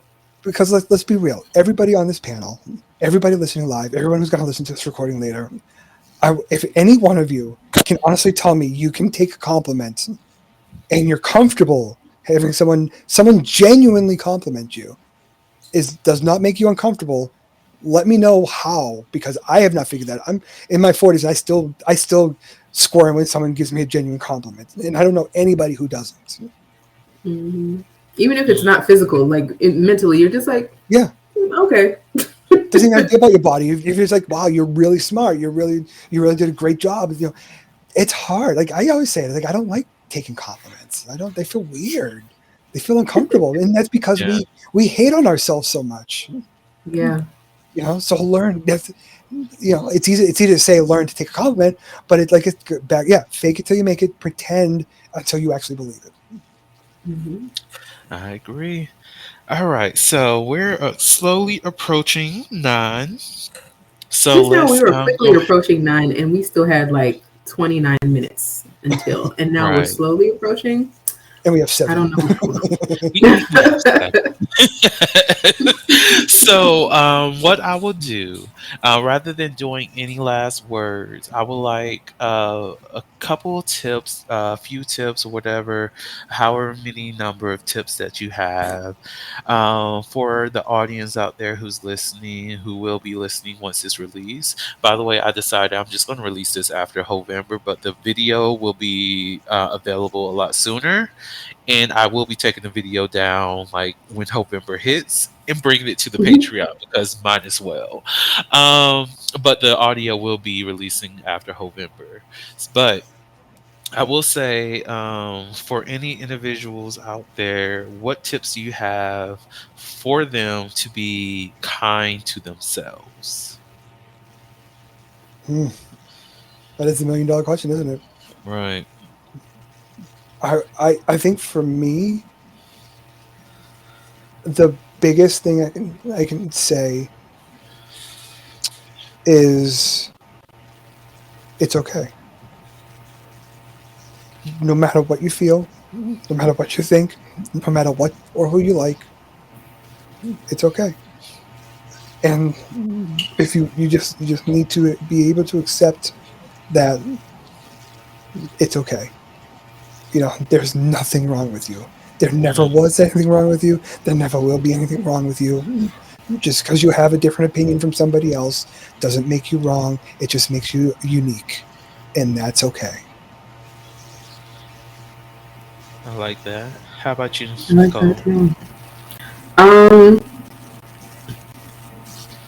I would say, like you were saying at the end, be kind to yourself, but make sure that when you're being kind to yourself, we're definitely our own harshest critics, for sure. We disappoint ourselves, or we fall short, or feel like we fall short, and we beat ourselves up. But be kind to yourself. Don't forget to celebrate even the smallest accomplishments. And that's something that I personally had to learn for myself, because I'm a bit of a perfectionist, and I know that I'm someone who will not celebrate my wins, because I just see them as just a small stepping stone to get to that larger goal. What am I celebrating for? We haven't gotten there yet, but understanding like you need to be kind to yourself. You need to celebrate that one thing, whether it was something that was hard to accomplish or not. You gotta give yourself some grace, give yourself some kindness, know when to take a damn break and listen to yourself, listen to your body, and go take a fucking nap and not do things or just go to bed. Because that's stuff that's truly important. You're not going to be able to be your best self for yourself, much less anybody or anything else, if you don't listen to yourself, if you don't take the time to really take care of of yourself, mentally, physically, emotionally, spiritually, sexually, all of that. All of those aspects of self, you really have to take the time to nurture them. Not always at the same time, the same day, but you have to take some time, because you are constantly evolving, you are constantly growing, and your life is constantly lifing and doing crazy shit to knock you out of there. You have to take those moments to really take care of yourself and really celebrate you, and and understand what loving on yourself truly looks like. Like, I used to think that shit was a sham. Like, oh, you gotta lay in yourself and love yourself before you could do da da da. And I'm just like, I know me, bitch. Like, I'm me. What do we have to do? But truly understanding what that shit looks like, finding yourself or realizing like who you truly are. I'm like, oh man, I really am not as mean as I keep on saying that I am. I'm not really a thug who don't cry. Well, I was, but like understanding these different aspects about yourself and being okay with it. Like honestly, being okay with yourself, every aspect of yourself, whether you feel it's bad or not, that's still who you are. And you have the freedom to change who you are. You have the freedom to do something different or be something different. You don't need to be the product of your environment. You don't need to be the product of your parents and your upbringing and shit like that. You are you. You don't have to carry none of that shit. Just be who you are. But please love every aspect of who you are. But also don't use who I am as an excuse to be a dipshit. Okay? Just don't do that. Please. So, but love yourself though, through and through. Yes. Well, to like finalize everything, I will say my advice in terms of like loving yourself and being kind to yourself, it all is rooted in just finding the ways that you feel love and honoring those ways and appreciating those. Give yourself the grace that you deserve. Understand that sometimes what I've done so far is enough and that is okay. Understanding that I am a work in progress, that I will fail at times, and each failure that I experience is just a stepping stone to my next success, and just appreciating the journey that you're on.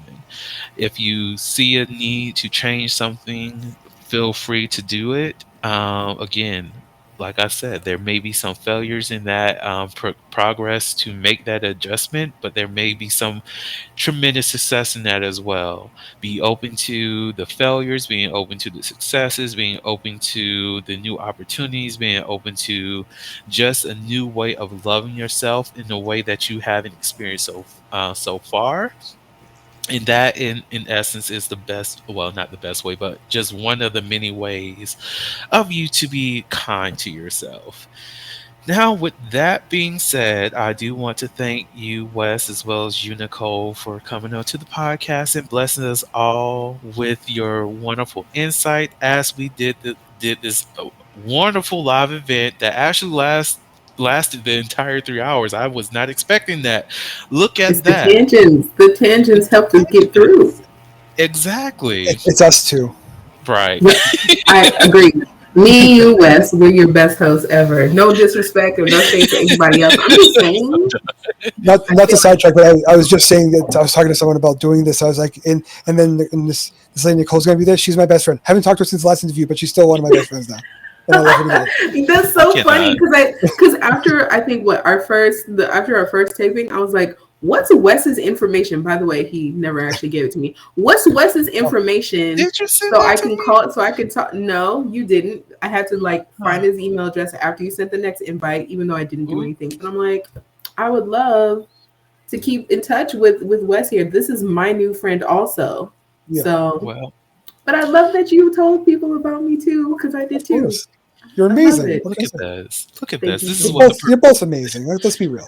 this is what the Heauxliloquy Podcast is all about, bringing people together. Look at God. And Okay, starting horny. let me I'm end gonna this say because no, somebody needs to put it on a t-shirt. I'm gonna make the meme and I'm gonna send it to y'all, but it needs to be on a t-shirt.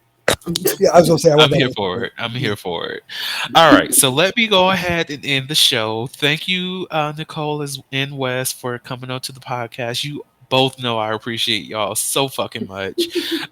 For the listening audience, make sure y'all look into Hovember, even though this episode is coming out after Hovember. So that means go back and listen to all of things that was released in November, and then Right. go back all the way up until like the first episode so you can catch the fuck up, so you can hear all the great things, all the great conversations, because here we are. But again, I appreciate both of you all for coming on to this live with me and doing this. I appreciate it so much. To the audience out there, as I end with my favorite little phrase, just in case no one else told you this today, you are beautiful, you are worthy of happiness and joy, you are enough and then some. You may not live up to the expectations of others, but that is okay. You are only required to walk in your own shoes. May each day you live lead you towards abundance. With that said, I love you all, and I will see you all next episode. Bye. Bye. Thank you for listening to the Heauxliloquy Podcast, where we step out and speak on sexuality. You can subscribe to the podcast through your favorite podcasting app and find us on the web at www.heauxliloquy.com. That's www.heauxliloquy.com. Share the podcast with your friends and join the conversation.